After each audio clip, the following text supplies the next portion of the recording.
बंदी छोड़ सतगुरु रामपाल जी परमेश्वर जी की जय हो। परमपिता परमात्मा, सारी सृष्टि के रचनहार, कुल मालिक, असंख्य ब्रह्मांडों के स्वामी, जगत गुरु, तीनों लोकों में प्रवेश करके सबका भरण पोषण करने वाले, राजाधिराज, आत्माधार, नाथों के नाथ, देवों के देव महादेव, सर्वेश्वर महेश्वर, मृत्युंजय, अजरो अमर, आदि अनादि सनातनी प्रभु, जगत पिता जगदीश्वर, श्री श्री 1008 की उपाधि के वास्तविक अधिकारी, अकाल मूरत शब्द स्वरूपी राम वासुदेव सर्वगतम ब्रह्म, परम पूजे प्रथम पूजे, परम संत, परम पुरुष, परम धनी, परम दयालु, सत्य कबीर, हक्का कबीर, अल्लाहु अकबर, बाखबर, अल्लाह ताला, जगत के तारणहार, जगत के मुक्तिदाता, जगत के जगन्नाथ, हारे के सहारे, हिंदुओं के राम, मुसलमानों के अल्लाह, सिखों के वाहिगुरु, ईसाइयों के मसीह, दया के सागर दया निधि, करुणा के सागर करुणा निधि, स्वयंभू परिभू, संकट मोचन, कष्ट हरण, मंगल करण, दुख भंजन, अविगत कबीर,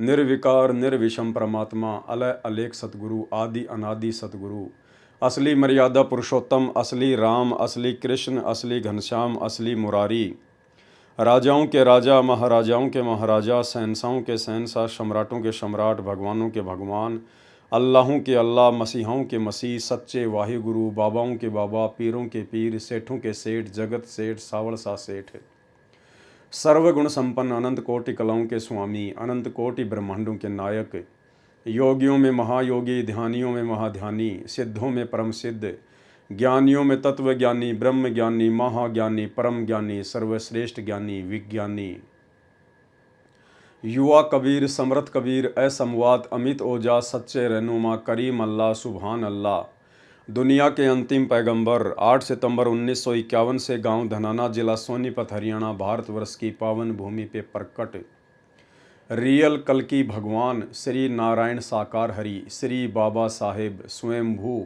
संत शिरोमणि सतगुरु रामपाल जी परमेश्वर जी के चरण कमल में साध संगति से देश विदेश से जुड़े हुए हम सभी सत्सेवक भाई बहनों का अनंत कोटि दंडवत प्रणाम। सत्साई भाई और बहनों, बहुत बड़ी दया परमपिता परमेश्वर, सर्व सृष्टि के रचनहार, उत्पत्ति करता सतगुरु रामपाल जी परमेश्वर जी की, जिनके विशेष आशीर्वाद से, जिनकी वीआईपी कृपा से आप और हम सभी सत्सेवक भाई बहन जो साध संगति से जुड़े हुए हैं, अपने आत्म कल्याणार्थ इस भक्ति मार्ग में गुरुदेव भगवान के तत्व ज्ञान को आधार बनाकर उन्हीं के चरण कमलों में दृढ़ता के साथ में लगे हुए हैं। भाई और बहनों, सृष्टि रचना के माध्यम से करौथा कांड और बरवाला कांड के रहस्य उजागर हो रहे हैं। वो अनसुनी सच्चाई जो आज तक आपने नहीं सुनी, आज तक आपको किसी ने नहीं बताई, अब साध संगति के माध्यम से और प्रमाणित तथ्यों के आधार पर, पुस्तकों में लिखी बातों के आधार पर, स्वयं उन भक्तों के वीडियो के आधार पर और स्वयं सतगुरु रामपाल जी परमेश्वर जी के मुख कमल से सर्व परमाणु सहित आप जी करौथा कांड और बरवाला कांड का अनसुना रहस्य जान पा रहे हैं, समझ पा रहे हैं। भाई और बहनों, ये सभी जानकारियां बहुत ही आवश्यक है, क्योंकि इन जानकारियों के अभाव में आप और हम कभी भी काल के षड्यंत्र का शिकार हो सकते हैं। सतगुरु रामपाल जी भगवान इस काल के लोक में आप और हमारे से भक्ति करवाने के लिए हमारे अंदर जितनी भी प्रकार की शंका हैं, संशय हैं, भय हैं या गलत फहमियाँ हैं, परमेश्वर उन सब को हमसे दूर करवाना चाहते हैं। क्योंकि काल अपनी लड़ाई सूक्ष्म रूप से लड़ता है और काल की सूक्ष्म चाल को जीव नहीं समझ पाता है। इसलिए परमात्मा दया करते हैं अपने किन्हीं दास के ऊपर या दासियों के ऊपर। वो गुरुदेव भगवान की रजा, उनकी मेहर, उनकी मौज, वो किसको अपने मिशन के लिए खड़ा करते हैं, निमित्त बनाते हैं। तो वर्तमान में पूज्य गुरुदेव जी की असीम रजा, जो परमेश्वर ने सत्सेवक भाई बहनों को निमित्त बनाया हुआ है, और आपके सामने सत्य प्रमाणित बरवाला कांड और करौथा कांड की सच्चाई पहुंचाई जा रही है। क्योंकि भाई और बहनों, आप और हम दो कोटि के जीव हैं, दो कोटि के प्राणी हैं। आप और हम कभी भी काल के षड्यंत्र में फंसकर भ्रमित हो सकते हैं। इसके लिए परमात्मा कोई भी गुंजाइश अब साध संगतियों के माध्यम से नहीं छोड़ेंगे। आने वाले 1000 वर्ष तक जो परमेश्वर का मार्ग निर्बाध रूप से चलने वाला है, उस मार्ग में परमेश्वर की आत्मा किसी भी प्रकार से काल के षड्यंत्र का शिकार ना बन सकें। इसके लिए परमात्मा किसी भी प्रकार की कोई भी कमी ना तो स्वयं रखेंगे और यथासंभव अपने दास दासियों को सेवा देते हुए उनके माध्यम से भी कंप्लीट जानकारी अपनी तमाम आत्माओं तक पहुंचाएंगे। तो भाई और बहनों, आज का बरवाला कांड के ऊपर हमारा ये पार्ट नंबर 2 है। और वैसे यदि देखा जाए जो तमाम वीडियो बन रहे हैं करोथा कांड और बरवाला कांड के ऊपर, उस हिसाब से हमारा ये 8वें नंबर का पार्ट है। और दास आपसे रिक्वेस्ट करेगा, प्रार्थना करेगा, यदि आप जी डायरेक्ट ये 8वां पार्ट देख रहे हैं, आज पहली बार यदि आप जुड़ रहे हैं, तो यदि आपने 1 नंबर पार्ट से वीडियो देखने शुरू नहीं किए हैं तो आप जी को कुछ भी समझ में नहीं आने वाला है, क्योंकि हर एक वीडियो की कड़ी हर एक पहले वाली वीडियो से जुड़ी हुई है। जब तक आप पार्ट नंबर 1 से सारे वीडियो देखते हुए नहीं आएंगे, तब तक आपको बीच में से कोई भी वीडियो सही प्रकार से समझ में नहीं आएगा। तो आप जी 1 नंबर पार्ट से देखना शुरू करें। और ये वीडियो देखने के लिए आप फेसबुक पर पेज को सर्च करें, पवन दास इज़ लाइव, वहाँ पर आपको सभी वीडियो मिलेंगे। इसके अलावा इस वीडियो के ऊपर जो टाइटल है उसमें भी आपको लिंक दिए हुए मिल जाएंगे। आप जी लिंक ओपन करके भी सारे पार्ट देख सकते हैं। तो भाई और बहनों, कल हमारा पहला नंबर का वीडियो था बरवाला कांड के ऊपर। परमात्मा ने एक प्रकार से भूमिका बनवाई और भूमिका के माध्यम से आप जियों को इतना तो ज़रूर समझ में आ गया होगा कि बरवाला कांड 2014 जो हुआ है, उस बरवाला कांड को करवाने के पीछे ना ही तो किसी प्रकार से किसी आर्य समाजी का हाथ है, ना किसी आर्य समाजी संस्था का हाथ है और ना ही प्रशासन का कोई हाथ है। बरवाला कांड 2014 के पीछे यदि किसी का हाथ है तो सतलोक आश्रम मैनेजमेंट हरियाणा का हाथ है। सतगुरु रामपाल जी परमेश्वर जी के कलयुगी परिवार का हाथ है। सतलोक आश्रम में रहने वाले स्टेट कोऑर्डिनेटरों का हाथ है। सतलोक आश्रम में रहने वाले उन बड़े बड़े भक्तों का हाथ है जो अपने गुरुदेव भगवान को समझ नहीं पाए, पहचान नहीं पाए, कबीर परमात्मा के रूप में अपने गुरु की पहचान कर नहीं पाए और काल प्रेरित होकर मर्यादा तोड़ते रहे। और गुरु को मानुष मानने के चलते उन्होंने गुरु के साथ में रहते हुए अपनी मनमानियां शुरू कर दी। और उन्हीं मनमानियों के तहत इन लोगों ने सन 2010 में सतलोक आश्रम बरवाला में सतगुरु रामपाल जी परमेश्वर जी के छोटे कलयुगी भाई महेंद्र ने राष्ट्रीय समाज सेवा समिति नाम का एक काल प्रेरित मनवस संगठन खड़ा कर दिया। और राष्ट्रीय समाज सेवा समिति में केवल ज़्यादातर उन्हीं लोगों को जोड़ा गया जो लोग सतगुरु रामपाल जी परमेश्वर जी से ज़्यादा सतगुरु रामपाल जी के छोटे भाई महेंद्र की गुलामी करते थे, चापलूसी करते थे। और इन लोगों ने मनमुखी होकर 3 पुस्तकें लिखी न्यायालय के खिलाफ, भ्रष्ट जज कुमारग पर, न्यायालय की गिरती गरिमा और सरासर अन्याय। और इन तीनों पुस्तकों में इन्होंने जजों के खिलाफ भड़काऊ भाषा का प्रयोग किया। जालिम, निकम्मे, महाझूठे, हरामखोर, ना जाने क्या क्या शब्दों का इन्होंने प्रयोग किया। और फिर वो पुस्तकें पूरे हरियाणा में बंटवाई गई, सभी कोर्टों में बंटवाई गई, जजों की टेबल पर भी पहुंचाई गई। जबकि उन्हीं जजों के नीचे सतगुरु रामपाल जी परमेश्वर जी के मुकदमे चल रहे हैं। तो आप जी खुद विचार कर सकते हैं कि यदि उन्हीं जजों के खिलाफ आप जी इस प्रकार से भगत होकर अभद्र भाषा का प्रयोग करेंगे, लिखेंगे, तो आप जी के सतगुरुदेव जी के मुकदमों के ऊपर क्या असर पड़ेगा। लेकिन भाई इन लोगों को इन सब बातों से कोई मतलब नहीं था, क्योंकि ये तो पूरी तरह से काल भगवान के गुलाम बनकर अपनी सेवा में लगे हुए थे। इनको ना आगे का पता था ना पीछे का पता था, ये केवल पूरी तरह से काल प्रेरित थे। काल ने इनसे जो करवाना था केवल वही इनके अंदर प्रवेश करके उसने करवाया। यानी सीधा सीधा अपन कह सकते हैं कि जजों को भड़काकर काल का काम सतलोक आश्रम मैनेजमेंट हरियाणा के माध्यम से केवल एक ही था कि बरवाला कांड करवाया जाए, इस संत को बदनाम करवाया जाए, इस संत के भगतों को तोड़ा जाए। और वो काम उस काल ने बखूबी गुरुदेव के पूरे मैनेजमेंट को निमित्त बनाकर करवा दिया। उसके बाद बरवाला कांड हो जाता है। पूज्य गुरुदेव भगवान निर्दोष होते हुए भी अपने ही सतलोक आश्रम मैनेजमेंट हरियाणा की नादानी, नासमझी, अज्ञानता और अहंकार के चलते उन लोगों ने जो बरवाला कांड जैसी घटना को प्रशासन के साथ पंगा लेके जो जन्म दिया, उसी बरवाला कांड के चलते सतगुरु रामपाल जी भगवान को फिर जेल जाना पड़ा। उनके ऊपर मर्डर का मुकदमा लगा, देशद्रोह का मुकदमा लगा और फिर आगे चलकर अपने ही भक्तों की गलतियों के चलते सतगुरु रामपाल जी परमात्मा को देशद्रोह के मुकदमे में डबल आजीवन उम्र कैद की सज़ा मिली। खैर भाइयों और बहनों, ये बात अलग है कि ये स्वयं परमपिता परमेश्वर हैं, इनके ऊपर कोई भी उम्र कैद की सज़ा काम नहीं करती हैं, क्योंकि ये स्वयं स्वयंभू हैं, कबीर भगवान है और जिस भगवान की कोई उम्र ही नहीं है, भला उनके ऊपर उम्र कैद की सज़ा क्या काम करेगी। खैर ये सब तो आने वाले समय में पूरी दुनिया को पता चलेगा, पूरी दुनिया देखेगी। वर्तमान में तो लोग इन बातों पर यकीन नहीं करेंगे। केवल चंद ही आत्माएं हैं जो इन बातों पर आंख बंद करके विश्वास कर सकती हैं, क्योंकि उन्हें अपने गुरुदेव भगवान की पहचान हो चुकी है कि सतगुरु रामपाल जी कोई मानुष नहीं है, कोई आम संत, आम व्यक्ति, आम साधु नहीं है।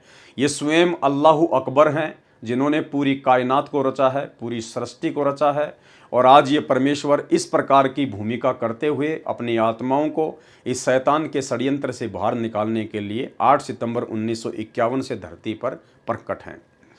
तो भाइयों और बहनों, कहने का मतलब है, यदि हमने इस भक्ति मार्ग पर सफल होना है तो हमने अपनों से सावधान होकर चलना पड़ेगा। जी हाँ, काल ने बरवाला कांड के लिए उन्हीं लोगों को निमित्त बनाया जिन लोगों पर लाखों की संगत अंधविश्वास किया करती थी।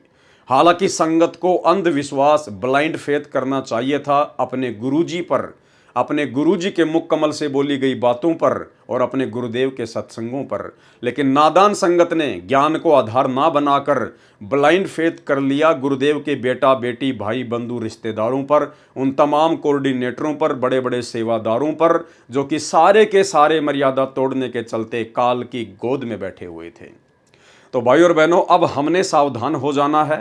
परमात्मा हमें मौका दे रहे हैं ताकि आगे चलकर अपने उन्हीं भगत भाई बहनों की गलतियों से शिक्षा लेते हुए हम इस भक्ति मार्ग में कोई ऐसी गलती ना कर बैठें जिसके चलते हमारी भक्ति का तो सत्यानाश हो ही हो, साथ में हमारे गुरुदेव को भी किसी प्रकार की आपत्ति या दिक्कत। क्योंकि काल लोक में परमात्मा जिस प्रकार से एक आम संत, एक आम व्यक्ति की भूमिका कर रहे हैं, उस आधार से हम भगत आत्माओं की तरफ से हमारे गुरुदेव भगवान को किसी भी प्रकार की कोई भी समस्या का सामना ना करना पड़े। तो भाई और बहनों, आज हमारा ये दूसरा पार्ट है। आपने बहुत ही ध्यान से इन चीज़ों को समझना है और दास आपसे फिर से रिक्वेस्ट करेगा, फिर से आपसे प्रार्थना करेगा, यदि आपने 1 नंबर पार्ट से वीडियो देखने शुरू नहीं किए हैं तो आपको ज़रूर देखने चाहिए, अन्यथा आपको 5 नंबर पार्ट तो ज़रूर देखना चाहिए, क्योंकि 5 नंबर पार्ट में गुरुदेव भगवान ने स्वतंत्र कर्मों का जिक्र किया है। और स्वतंत्र कर्मों के तहत जब ये काल ये मनुष्य शरीर प्रदान करता है स्त्री या पुरुष का, तो ये 75% पाप कर्म और पुण्य कर्म मिलाकर जीव का प्रारब्ध बना देता है। यानी जो 75% पाप और पुण्य कर्म मिलाकर ये जो हमारा भाग्य बनाता है, हमारी जो ये किस्मत बनाता है, जो हमें भोगना ही भोगना होता है। अगर दुख है तो दुख भोगने पड़ेंगे, सुख है तो सुख भोगने पड़ेंगे।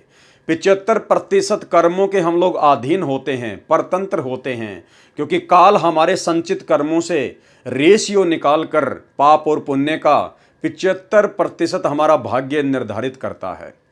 उसमें परम संत के अलावा कोई भी पृथ्वी पर चेंज नहीं कर सकता है।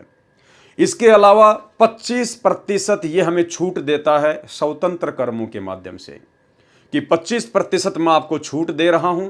आप मनुष्य योनि में हैं, अन्य योनियों से सर्वश्रेष्ठ हैं, और ये जो मनुष्य योनि है ये एक कर्म योनि है, यानी हम इसमें कर्म बना भी सकते हैं और बिगाड़ भी सकते हैं। और ये कर्म बनाना और बिगाड़ना उन 25% स्वतंत्र कर्मों के ऊपर निर्भर करता है। तो स्वतंत्र कर्मों के तहत आप और हम भगत भाइयों बहनों ने कितना सजग होना है, कितना सावधान होकर चलना है। आज एक छोटा सा उदाहरण दास आपको देना चाहेगा। स्वतंत्र कर्मों के उस लेख में गुरुदेव भगवान ने एक और चीज़ का जिक्र किया था, यदि आपने देखा हो तो। स्वतंत्र कर्मों का एक लेख मैं आपको थोड़ा सा दिखाना चाहूँगा दोबारा से। ये कबीर सागर के सरलार्थ से गुरुदेव ने अनुवाद करते हुए उसके पेज नंबर 346 पर लिखा है, अध्याय कर्म बोध सारांश। क्रियावान कर्म। अपने जीवन काल में जो कर्म प्राणी करता है वे क्रियावान कर्म कहे जाते हैं। ये 75% तो प्रारब्ध कर्म होते हैं, यानी जो संस्कार यानी भाग्य में लिखे हैं वे किए जाते हैं। 25% कर्म करने में जीव स्वतंत्र होता है, यानी 25% कर्म करने में इस काल ने मनुष्य को स्वतंत्र रखा हुआ है। 75% कर्म करने में जीव बाध्य है, क्योंकि काल के द्वारा हमारा जो भाग्य बनाया जाता है वो 75% कर्म तो हमें भोगने के लिए बाध्य होना पड़ता है, उनमें कोई चेंजमेंट नहीं होता सच्चे सतगुरु की शरण में आए बिना, क्योंकि वे प्रारब्ध में लिखे होते हैं, परतंत्र हैं। परंतु पूर्ण संत मिलने पर परिस्थिति बदल जाती है। प्रश्न कहते हैं कि जीव कर्म करने में स्वतंत्र है। उत्तर दिया गुरुदेव ने, जीव मात्र 25% कर्म तो स्वतंत्र रूप से करता है। अपने जीवन काल में 75% कर्म तो प्रारब्ध वाले करने में परतंत्र है, विवश है। केवल 25% कर्म करने में जीव स्वतंत्र है। परंतु पूर्ण संत मिलने के पश्चात परिस्थिति बदल जाती है। अब क्या है जो मेन पॉइंट है भाइयों और बहनों, वो हमने देखना है। फिर क्या बताया गुरुदेव भगवान ने, प्रारब्ध में सुसंगत तथा कुसंगत भी लिखी होती है।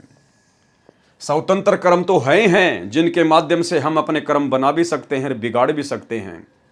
एक और महत्वपूर्ण बात गुरुदेव भगवान ने लिखी है कि जीव के भाग्य में यानी उसकी किस्मत में, उसके प्रारब्ध में सुसंगत यानी अच्छी संगत तथा कुसंगत यानी बुरी संगत भी लिखी हुई होती है। अब ये कुसंगत क्या है, सुसंगत क्या है, और वर्तमान में भक्ति मार्ग में इसका कितना बड़ा योगदान है, और कहां कहां जीव इसका फायदा उठा रहे हैं और कहां कहां जीव हानि उठा रहा है। आज एक पीला पर्चा सतलोक आश्रम मैनेजमेंट हरियाणा की तरफ से निकाला गया है। पीला पर्चा दास आपको दिखाना चाहेगा। ये पीला पर्चा है, सत साहेब जय बंदी छोड़ की सतगुरुदेव की जय।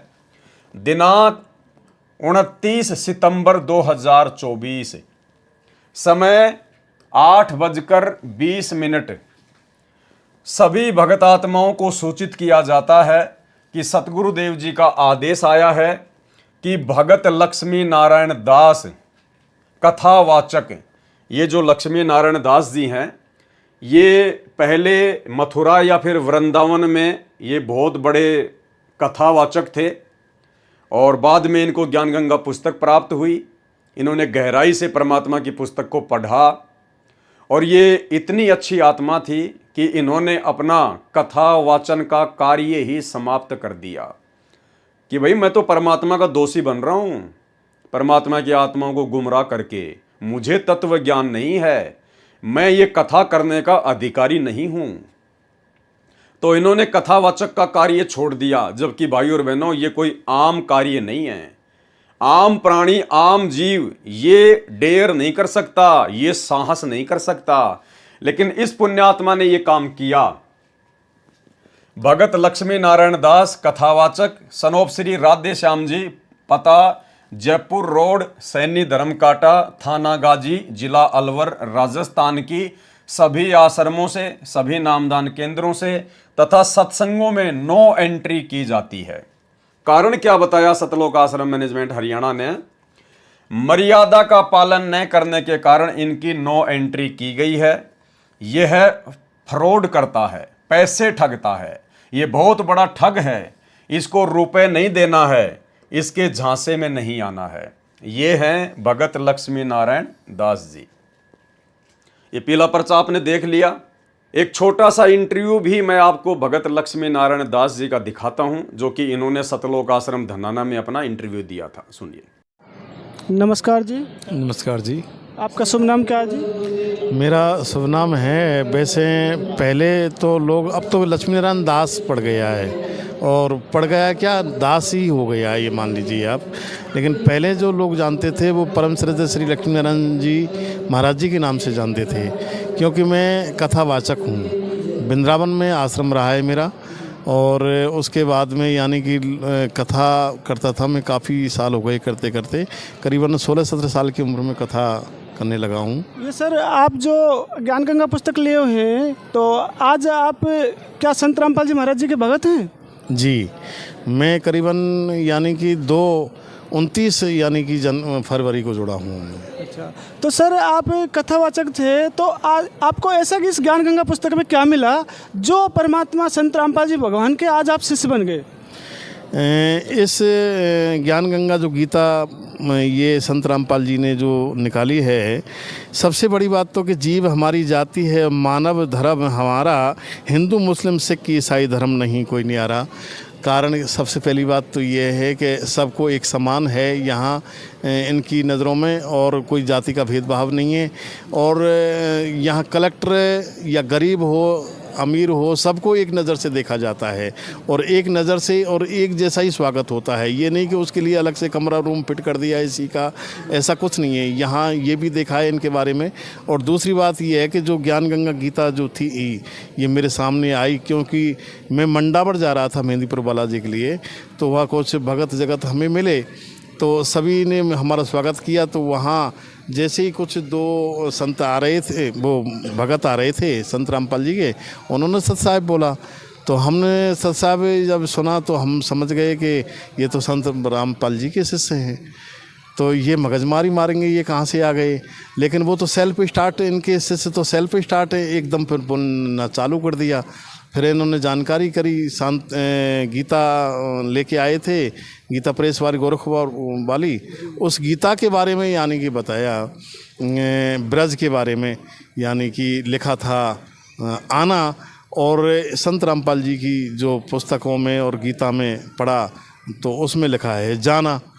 तो हम बस वहीं हमारा दिमाग ठनक गया कि बताओ, हम तो चक्कर में पड़ रहे थे कि मात्र भगवान श्री कृष्ण ने कोई सर्वेश्वर मान बैठे अपने आप में कि यही हैं, और फिर इसके ब्रह्मा विष्णु महेश और फिर आदि शक्ति यानी दुर्गा निरंजन तक सीमित थे। इससे आगे तो और भी है। तो सर आपने ज्ञान गंगा पुस्तक से और भगवान कौन कौन है इसके बारे में क्या जाना? यहाँ भाई कुल मिला के यही है कि कबीर जी जो हैं, ये हम पहले तो कवि समझते थे और मतलब यानी कि बहुत तीव्र बुद्धि वाले, और मानते थे इसको, क्योंकि हम छोटे छोटे थे तो ऐसी वाणी बोलिए। तो भाई और बहनों, आपने पीला पर्चा पढ़ लिया और भगत लक्ष्मी नारायण दास जी का इंटरव्यू भी देख लिया। अब भाई और बहनों, ये सब कुछ क्यों हुआ? इतना सब कुछ इनके समझ में आने के बावजूद इन्होंने ऐसे कर्म करने प्रारंभ क्यों किए? हालांकि मुझे नहीं पता कि ये वास्तव में पैसे ठग रहे हैं या नहीं ठग रहे हैं, मेरे पास में इस बात का कोई प्रमाण नहीं है। लेकिन सतलोक आश्रम मैनेजमेंट हरियाणा ने ये पीला पर्चा निकाला है। वो अपनी तरफ से कह रहे हैं ये बात कि ये व्यक्ति लोगों से पैसे ठगने लग गया, भक्तों से, ये बहुत बड़ा ठग है, ये फ्रॉड करता है। तो ये सतलोक आश्रम मैनेजमेंट हरियाणा की स्टेटमेंट है, उनका कहना है। और बाकायदा लक्ष्मी नारायण दास जी की इन्होंने फोटो भी लगाई है और पूरा इनका जिक्र किया है, पूरा इनका एड्रेस लिखा हुआ है। भाई और बहनों, इतनी अच्छी आत्मा जो अपने हजारों चेलों को छोड़कर सतगुरु रामपाल जी भगवान के हिसार जेल में रहते सहते उनके ज्ञान को आधार बनाकर उनका चेला बन जाए, ये कोई सामान्य आत्मा नहीं हो सकती है। और सतगुरुदेव भगवान से जुड़ने के बाद, इन आश्रमों से नाम उपदेश लेने के बाद और काफी समय तक सतलोक आश्रम मैनेजमेंट हरियाणा की संगति करने के बाद भी इस आत्मा ने आखिर ऐसी गलती क्यों की? क्यों इस आत्मा की सभी आश्रमों से नो एंट्री की गई? भाई और बहनों, कारण है प्रारब्ध कर्मों में लिखी हुई सुसंगत और कुसंगत। क्या कहा गुरुदेव भगवान ने? प्रारब्ध में यानी भाग्य में सुसंगत तथा कुसंगत भी लिखी होती है। यह परमात्मा की विशेष आत्मा थी, पुण्य आत्मा थी। ज्ञान समझ के गुरुदेव भगवान से तो जुड़ गई अपने आत्म कल्याण के लिए, लेकिन भाई और बहनों, इस आत्मा के भाग्य में कुसंगत लिखी हुई थी। इसके प्रारब्ध में सुसंगत यानी साध संगति से जुड़ना हुआ नहीं लिखा था। सतगुरु से जुड़ने के बाद भी इसके भाग्य में सतलोक आश्रम मैनेजमेंट हरियाणा की कुसंगत लिखी हुई थी, और वो कुसंगत इसको सतगुरु की भक्ति से आज नीचे गिरा देती है। यानी इतना बड़ा रोल भक्ति मार्ग में सुसंगत और कुसंगत का। सतगुरु से नाम उपदेश लेने के बाद में यदि इस आत्मा को साध संगतियों का पता चल जाता और यदि यह आत्मा साध संगति से जुड़ जाती तो ये परमात्मा की एक नंबर की आत्मा होती, आज अपनी भक्ति बहुत अच्छी से कर रही होती। लेकिन इसके भाग्य में साध संगति नहीं थी, सुसंगत नहीं थी, इनके प्रारब्ध में कुसंगत लिखी हुई थी और कुसंगत इन्होंने सतलोक आश्रम मैनेजमेंट हरियाणा की, जिसके चलते आज इनको परमात्मा से, इस अनमोल वस्तु से दूर होना पड़ रहा है। भाई और बहनों, कितना बड़ा रोल है सुसंगत और कुसंगत का। शुक्र मनाओ सतगुरु रामपाल जी भगवान का कि आप जियों को सुसंगत प्राप्त हुई। भले आपने उपदेश ले लिया था, बाद में आपने साध संगति के वीडियो देखे, भले आपने संकल्प लिया और साध संगति से जुड़ गए, आपके प्रारब्ध में सतगुरु रामपाल जी भगवान ने पहले से सुसंगत लिखी हुई है, सुसंगत। और इसी सुसंगत से जुड़ने के कारण, साध संगति से जुड़ने के कारण आप जी आज भक्ति मार्ग में किस कदर दृढ़ होकर मर्यादाओं का ध्यान रखकर भक्ति कर रहे हैं।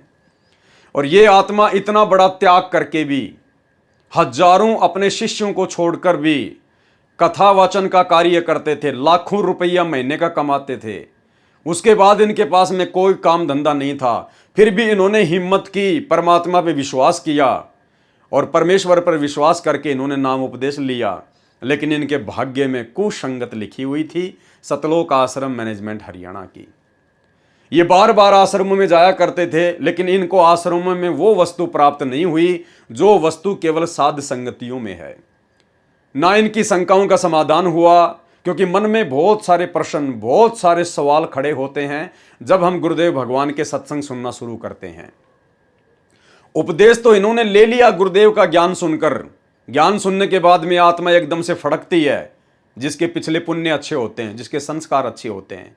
तो नाम तो इसने जल्दबाजी में ले लिया, जोश जोश में ले लिया थोड़ा बहुत ज्ञान सुन के, लेकिन उसके बाद में जब ये काल मन में शंकाएं पैदा करता है, सत्संग सुनते जाओगे मन में शंकाएं पैदा होती जाएंगी, ऐसा क्यों, ऐसा क्यों, ये क्यों, वो क्यों। उन सब बातों का जवाब इस भाई को सतलोक आश्रम मैनेजमेंट हरियाणा में नहीं मिला, क्योंकि वहां कोई ज्ञान चर्चा नहीं होती, उन आश्रमों में कोई ज्ञान चर्चा नहीं होती, कोई साध संगति नहीं होती, कोई शंका समाधान नहीं होता। और इसने देखा कि यार ये हो क्या रहा है, संत रामपाल जी का ज्ञान तो कुछ कह रहा है और इन आश्रमों में ये लोग क्या कर रहे हैं, संत रामपाल जी का परिवार क्या कर रहा है। और इन्होंने फिर विचार किया ठंडे दिमाग से कि यार जो काम लोगों को भगवान की आड़ में ठगने का मैं किया करता था, अरे वही का वही काम तो गुरुजी का परिवार भगवान की आड़ में, अपने गुरुजी की आड़ में, ज्योति और पाठ के नाम पर, दान के नाम पर, जमीन के नाम पर गुरुजी का परिवार संगत से कर रहा है। फिर मेरे इसमें अंतर क्या था। तो इसने सोचा कि मैंने कथावचन का काम क्यों छोड़ा। भाई मैं भी तो दुनिया को भगवान के नाम पे ठग रहा था और संत रामपाल जी का परिवार भी दुनिया को भगवान के नाम पे ठग रहा है, ज्योति और पाठ के नाम पे ठग रहा है, दान धर्म के नाम पे ठग रहा है, जबकि हम दोनों तो बराबर के हैं। संत रामपाल जी का परिवार भी उनका भगत है और इन्होंने सोचा कि मैं भी संत रामपाल जी का भगत हूं, तो हम तो आपस में भगत भाई हो गए। तो जब ये भगत भाई गुरुजी के आदेश की आड़ में ठग सकते हैं, गुरुजी के नाम की आड़ में अपने ही भाइयों को ठग सकते हैं, तो मैं क्यों नहीं कर सकता ये शुभ काम। ये तो मैं पहले ना कर रहा था, मुझे वो काम छोड़ना नहीं चाहिए था। तो शायद इन्होंने वो काम फिर से शुरू कर दिया कुसंगत के कारण। तो आप जी समझ सकते हैं भाई और बहनों, परमात्मा का एक एक शब्द कितना इंपॉर्टेंट है। जो गुरुदेव ने, जो स्वतंत्र कर्म हैं, जो कर्म बोध हैं, उसके अंदर जो लिखा है कि प्रारब्ध में सुसंगत तथा कुसंगत का भी असर पड़ता है। प्रारब्ध में सुसंगत तथा कुसंगत भी लिखी होती है। तो इस भाई के भाग्य में सतगुरु की शरण में आना तो लिखा ही लिखा था, साथ में सतलोक आश्रम मैनेजमेंट हरियाणा की काल एजेंटों की कुसंगत भी लिखी हुई थी। और इसी कुसंगत के चलते आज ये परमात्मा से दूर हो चुका है। और आने वाले समय में भाई और बहनों इसी प्रकार से जिन जिन की बैटरी डिस्चार्ज होती चली जाएगी, क्योंकि वर्तमान में तो किसी की भक्ति बन नहीं रही है। सतलोक आश्रम मैनेजमेंट हरियाणा के साथ में जितने भी लोग जुड़े हैं, चाहे लाखों चाहे करोड़ों, उनकी केवल बैटरी चल रही है, उनके पुण्य चल रहे हैं, उनकी वर्तमान भक्ति नहीं चल रही है, वर्तमान में गुरुदेव का आशीर्वाद उनके साथ में नहीं है, क्योंकि उन आत्माओं से तो इतने भक्ति विरुद्ध कुकर्म करवा दिए गए हैं सतलोक आश्रम मैनेजमेंट हरियाणा के द्वारा। राजनीति करना, राजनेताओं की चापलूसी करवाना, उनकी रैलियों में जाना, धक्के खाना, धनाना गांव में स्टेडियम बनाना, आश्रम में हॉस्पिटल का काम शुरू कर देना, भक्तों के ज्योति पाठ और दान के पैसे का दुरुपयोग करना, गुंडों की सीबीआई जांच में भक्तों को बैठाना, मर्यादा तोड़वाना, गुंडों की सीबीआई जांच के लिए भक्तों के दान का चंदे के रूप में 5-5 लाख रुपए देना, हरियाणा के जाट आरक्षण में जगत वालों के साथ भक्तों को बैठा देना, जाट आरक्षण में करोड़ों रुपया चंदे के रूप में भक्तों के ज्योति और पाठ का देना, सबकी मर्यादा तोड़वा दी गई है। तो थोड़े बहुत दिनों में आप जियों के सामने आ जाएगा, ये जितने भी जो लोग जुड़े हुए आज इन आश्रमों में जा रहे हैं, ये सब अपने अपने घर पे बैठ जाएंगे। अगर कोई अच्छी आत्मा होगी तो सात संगति की वीडियो देखकर गुरुदेव भगवान से अपनी तमाम गलतियों की अपने घर पर समायाचना मांग के भक्ति फिर से शुरू कर देगी, परमात्मा उसकी ज्योत वापस जला देगा। अन्यथा ये सब अपने घर पर बैठेंगे, कोई भक्ति से दूर हो जाएगा, कोई दूसरे पंथ में चला जाएगा, तो कोई अपनी उसी परंपरागत पूजा पाठ में लग जाएगा। तो इस भाई के भाग्य में ये कुसंगत लिखी हुई थी, और कुसंगत का कितना बड़ा कुप्रभाव इनके ऊपर पड़ा, आज ये परमात्मा से दूर हो चुके हैं।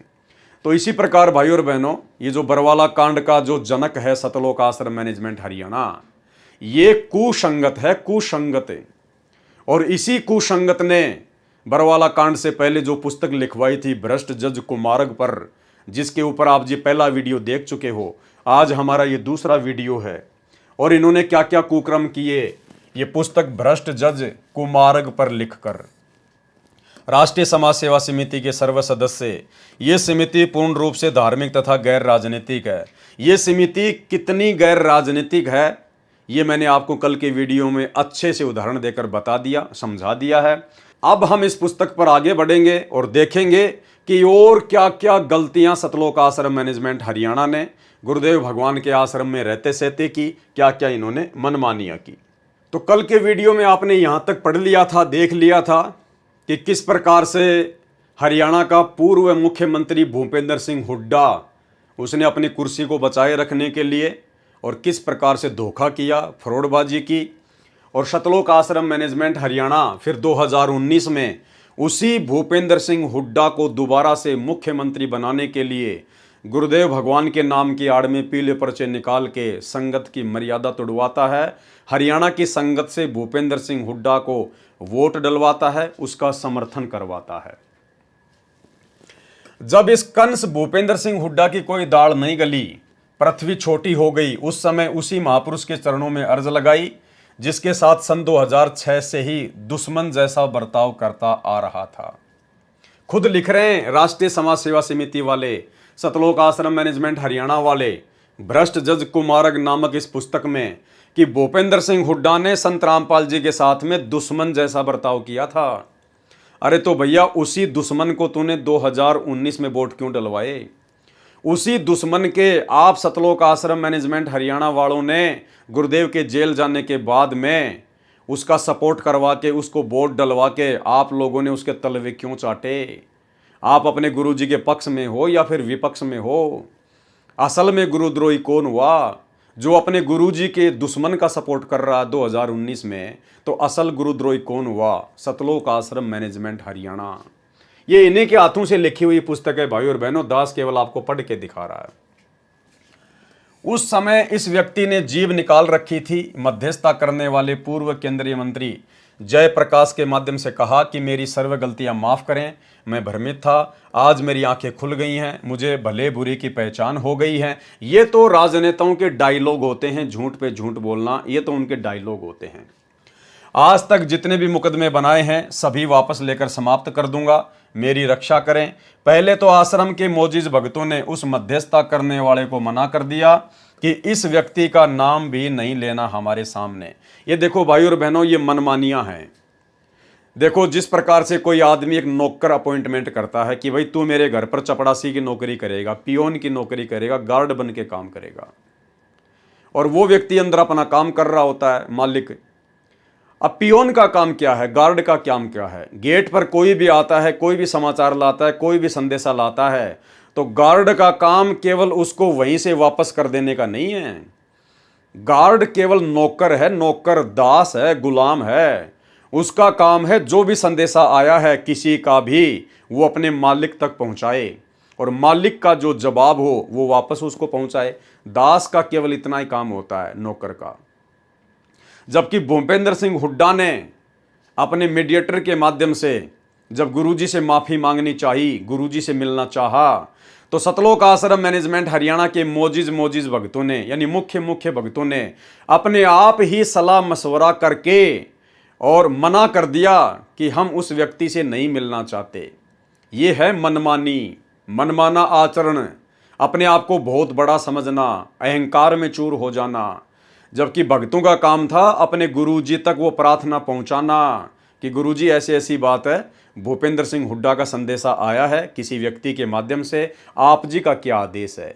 अब जैसा आदेश गुरुजी दें वैसा ही आप उनको बता दो। लेकिन ये लोग तो राष्ट्रीय समाज सेवा समिति बना के, और राष्ट्रीय समाज सेवा समिति का मैंने आपको जो पॉइंट नंबर 12 दिखाया, जो इनका नियम था कि हम राष्ट्रीय समाज सेवा समिति वाले अर्थात सतलोक आश्रम मैनेजमेंट हरियाणा वाले संत रामपाल जी से किसी भी कार्य में कोई दिशा निर्देश नहीं लेंगे। इन्होंने पहले ही साबित कर दिया अपने संविधान में पॉइंट नंबर 12 में कि हम संत रामपाल जी से कोई सलाह मशवरा नहीं करेंगे, हम मनमानियां करेंगे। और उसी मनमानी के तहत इन्होंने संत रामपाल जी तक संदेशा नहीं पहुंचाया।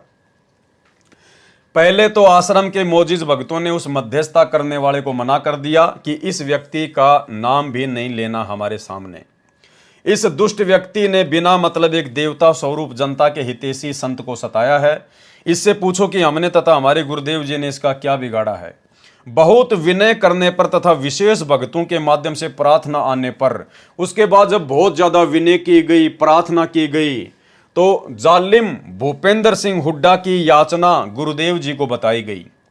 उसके बाद में फिर कहीं जाकर गुरुदेव तक इन्होंने वो प्रार्थना पहुंचाई। किसकी? जालिम भूपेंद्र सिंह हुड्डा की। और उसी जालिम को इन्होंने 2019 में वोट डालकर अपना बालम बना लिया। फिर गुरुदेव भगवान ने क्या जवाब दिया? ये गुरुदेव भगवान का जवाब ध्यान रखना भाई और बहनों, आगे काम आएगा। गुरुदेव भगवान ने, अंतर्यामी गुरुदेव भगवान ने क्या जवाब दिया? गुरुदेव जी ने कहा कि यह व्यक्ति कोई मुकदमे वापस नहीं लेगा। क्या कहा सतगुरु रामपाल जी भगवान ने?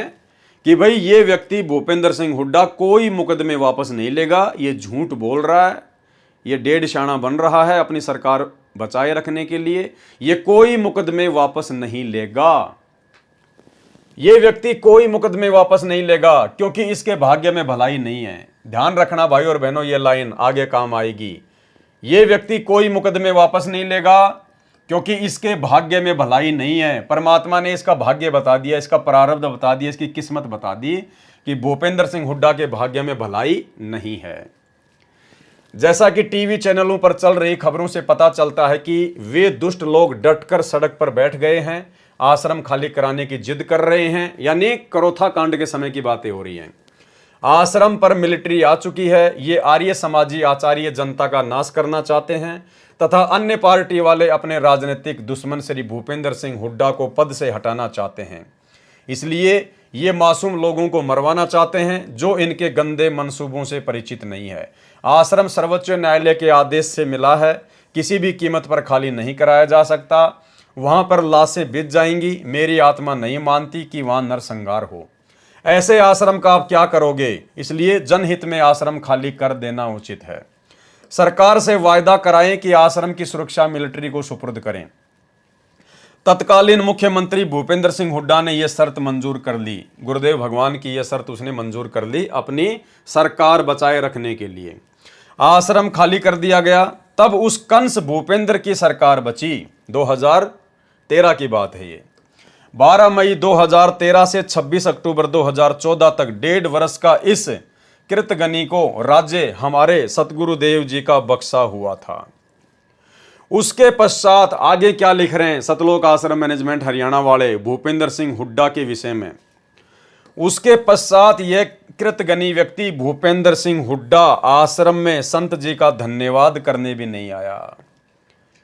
यानी 2013 में गुरुदेव ने भूपेंद्र सिंह हुड्डा की याचना पर, उसकी प्रार्थना पर कि साहब मेरी सरकार गिर जाएगी, आश्रम तो मैं खाली करा नहीं सकता आप लोगों से, क्योंकि आपको जो है सुप्रीम कोर्ट से मिला है।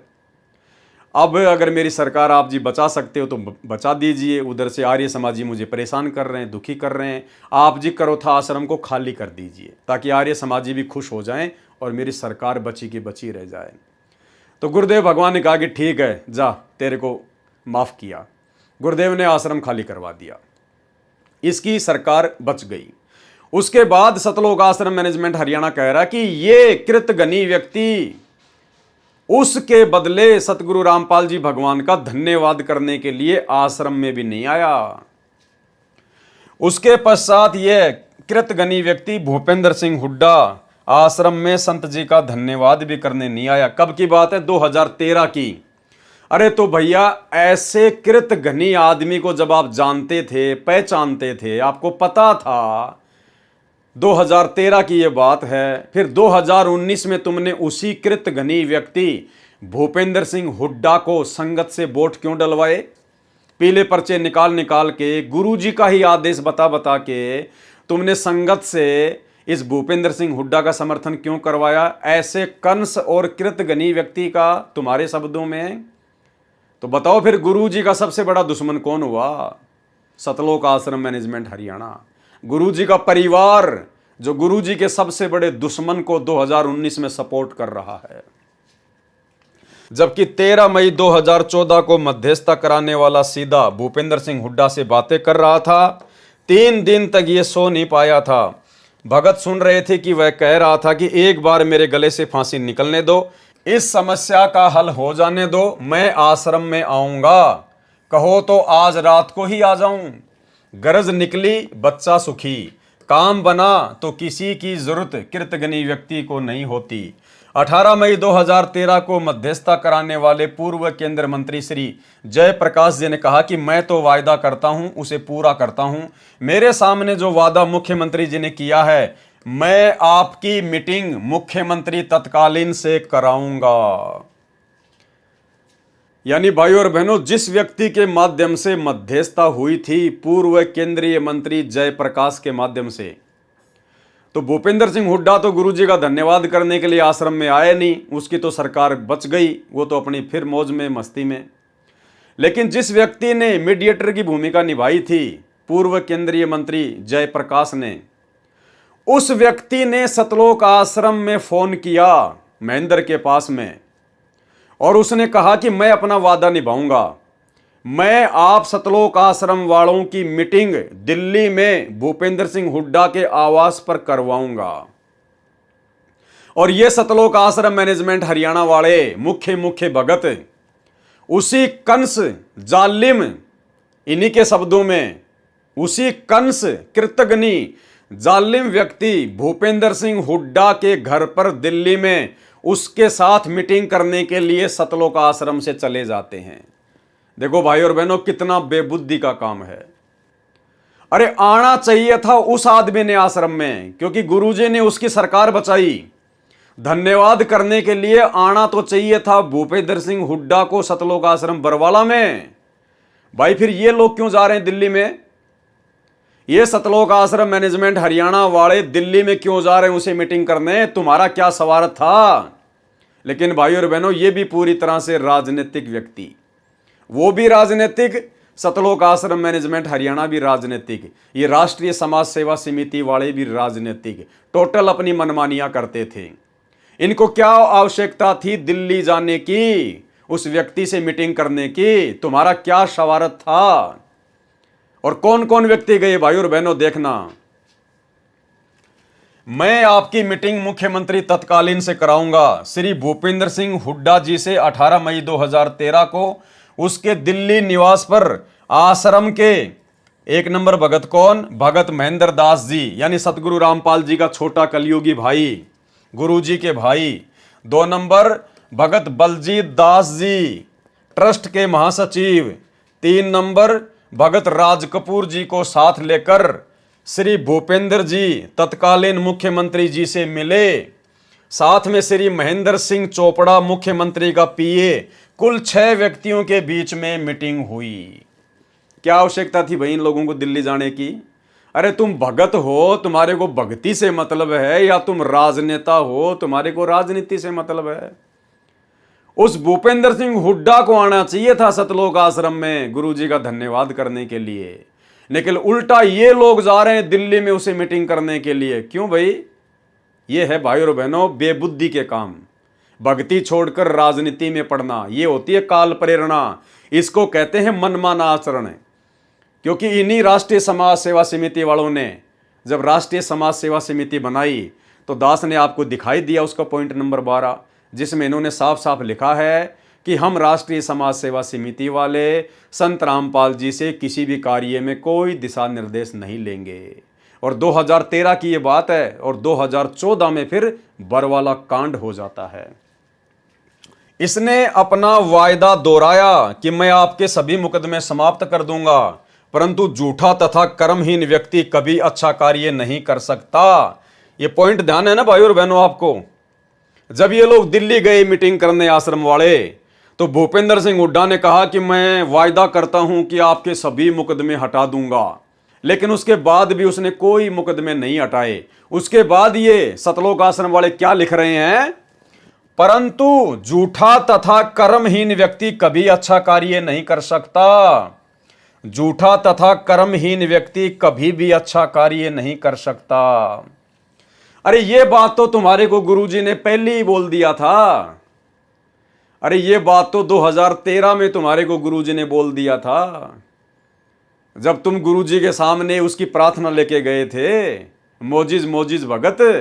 तो गुरुजी ने क्या कहा था तुम्हारे को कि इस व्यक्ति के भाग्य में अच्छा करना नहीं लिखा है। थोड़ा सा बैक आ जाओ भाई और बहनों।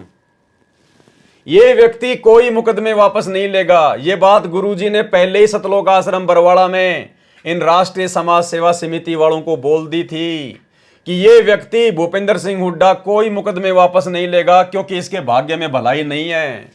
लेकिन गुरुजी की बात तो ये लोग मानते ही नहीं थे। गुरुजी की बातों को तो ये महत्व देते ही नहीं थे, और ना वर्तमान में देते, क्योंकि ये संत रामपाल जी को मानुष मानते हैं। ये संत रामपाल जी को परमात्मा नहीं मानते। ये उनकी बातों को सीरियस नहीं लेते राष्ट्रीय समाज सेवा समिति वाले। तो गुरुदेव ने तो पहले कह दिया था कि ये व्यक्ति कोई मुकदमे वापस नहीं लेगा, क्योंकि इसके भाग्य में भलाई नहीं है। और फिर वही इन लोगों के साथ में हुआ, जब ये दिल्ली में गए मीटिंग करके आए, और भूपेंद्र सिंह हुड्डा ने वायदा किया कि मैं सारे मुकदमे समाप्त कर दूंगा, लेकिन जब सारे मुकदमे समाप्त नहीं हुए, इसकी सरकार भी चली गई, 2014 में बीजेपी की सरकार आ गई। उसके बाद ये सतलोक आश्रम वाले क्या लिख रहे हैं? इसने अपना वायदा दोहराया कि आपके सर्व मुकदमे समाप्त कर दूंगा, परंतु झूठा तथा कर्महीन व्यक्ति कभी अच्छा कार्य नहीं कर सकता। क्यों भैया? गुरुजी की बातों पे यकीन कर लेते और दिल्ली मीटिंग करने ना जाते तो तुम्हारा समय बचता, तुम्हारा पैसा बचता, तुम्हारी मर्यादा बचती। लेकिन तुम लोग गुरुजी को तो परमात्मा मानते ही नहीं। गुरुजी को तो गुरु ही नहीं मानते तुम, परमात्मा तो बहुत दूर की बात है। ये है भाई और बहनों मनमानिया। एक समय सतलोक आश्रम बरवाड़ा में करोथा कांड के मुकदमों के सिलसिले में दिल्ली से एक भगत है जो वकील भी है, सुरेश। वो उन्हीं मुकदमों के सिलसिले में जम्मू कश्मीर गया हुआ था। गर्मी का महीना था, दुखी होके आश्रम में आया, क्योंकि ये सतलोक आश्रम मैनेजमेंट वाले उसका कोई विशेष सपोर्ट नहीं कर रहे थे। तो जब वो सतलोक आश्रम बरवाड़ा में आया तो सतगुरु रामपाल जी भगवान हॉल में बैठे हुए थे चेयर पर, कुछ एक भगत उनके पास में थे, और वहीं पर ये महेंद्र रामनिवास छावड़ा और ये मुख्य जो भगत थे, रामकुमार ढाका, बलजीत वगैरह, ये सारे वहीं बैठे हुए थे। एक भगत उनके चरणों की सेवा कर रहा था कोई। इतने में सुरेश जी आ जाते हैं, गुरुदेव को दंडवत प्रणाम करते हैं और दुखी मन से वहीं उनके चरणों में बैठ जाते हैं। और उसने कहा कि गुरुजी, ये जितने भी भगत खड़े हैं ना, ये महेंद्र की तरफ इशारा करके, बलजीत की तरफ, ढाका की तरफ, रामनिवास छावड़ा की तरफ है। उसने कहा कि गुरुजी, ये आपको परमात्मा नहीं मानते। वो बेचारा दुखी हो रहा था, उसका कोई सपोर्ट वो कर नहीं रहे थे। तो उसने दुख ही दुख में कहा कि गुरुजी, ये आपको परमात्मा नहीं मानते। तो गुरुजी खड़े हुए, घुटनों पर हाथ रखकर दुखी मन से, और चलते चलते बोले कि बेटा सुरेश, तू तो परमात्मा मानने की कह रहा है, ये तो मेरे को गुरु भी नहीं मानते, मेरे को गुरु भी नहीं मानते।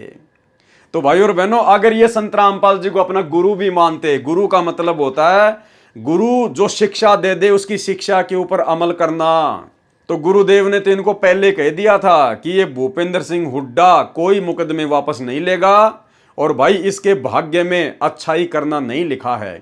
तो वहीं समझ जाना चाहिए था, फिर दिल्ली क्यों गए उसके घर पे मीटिंग करने के लिए? इसको कहते हैं गुरु को मानुस मानकर अपनी मनमानियां करना। और इन्हीं मनमानियों का नतीजा भाई और बहनों आगे चलकर इन्होंने जो भ्रष्ट जज कुमारक पर पुस्तक लिखी और कोर्टों में बंटवाई, जजों के खिलाफ अभद्र भाषा का प्रयोग किया, जिसके चलते जज भड़क गए और ये बर वाला कांड हुआ।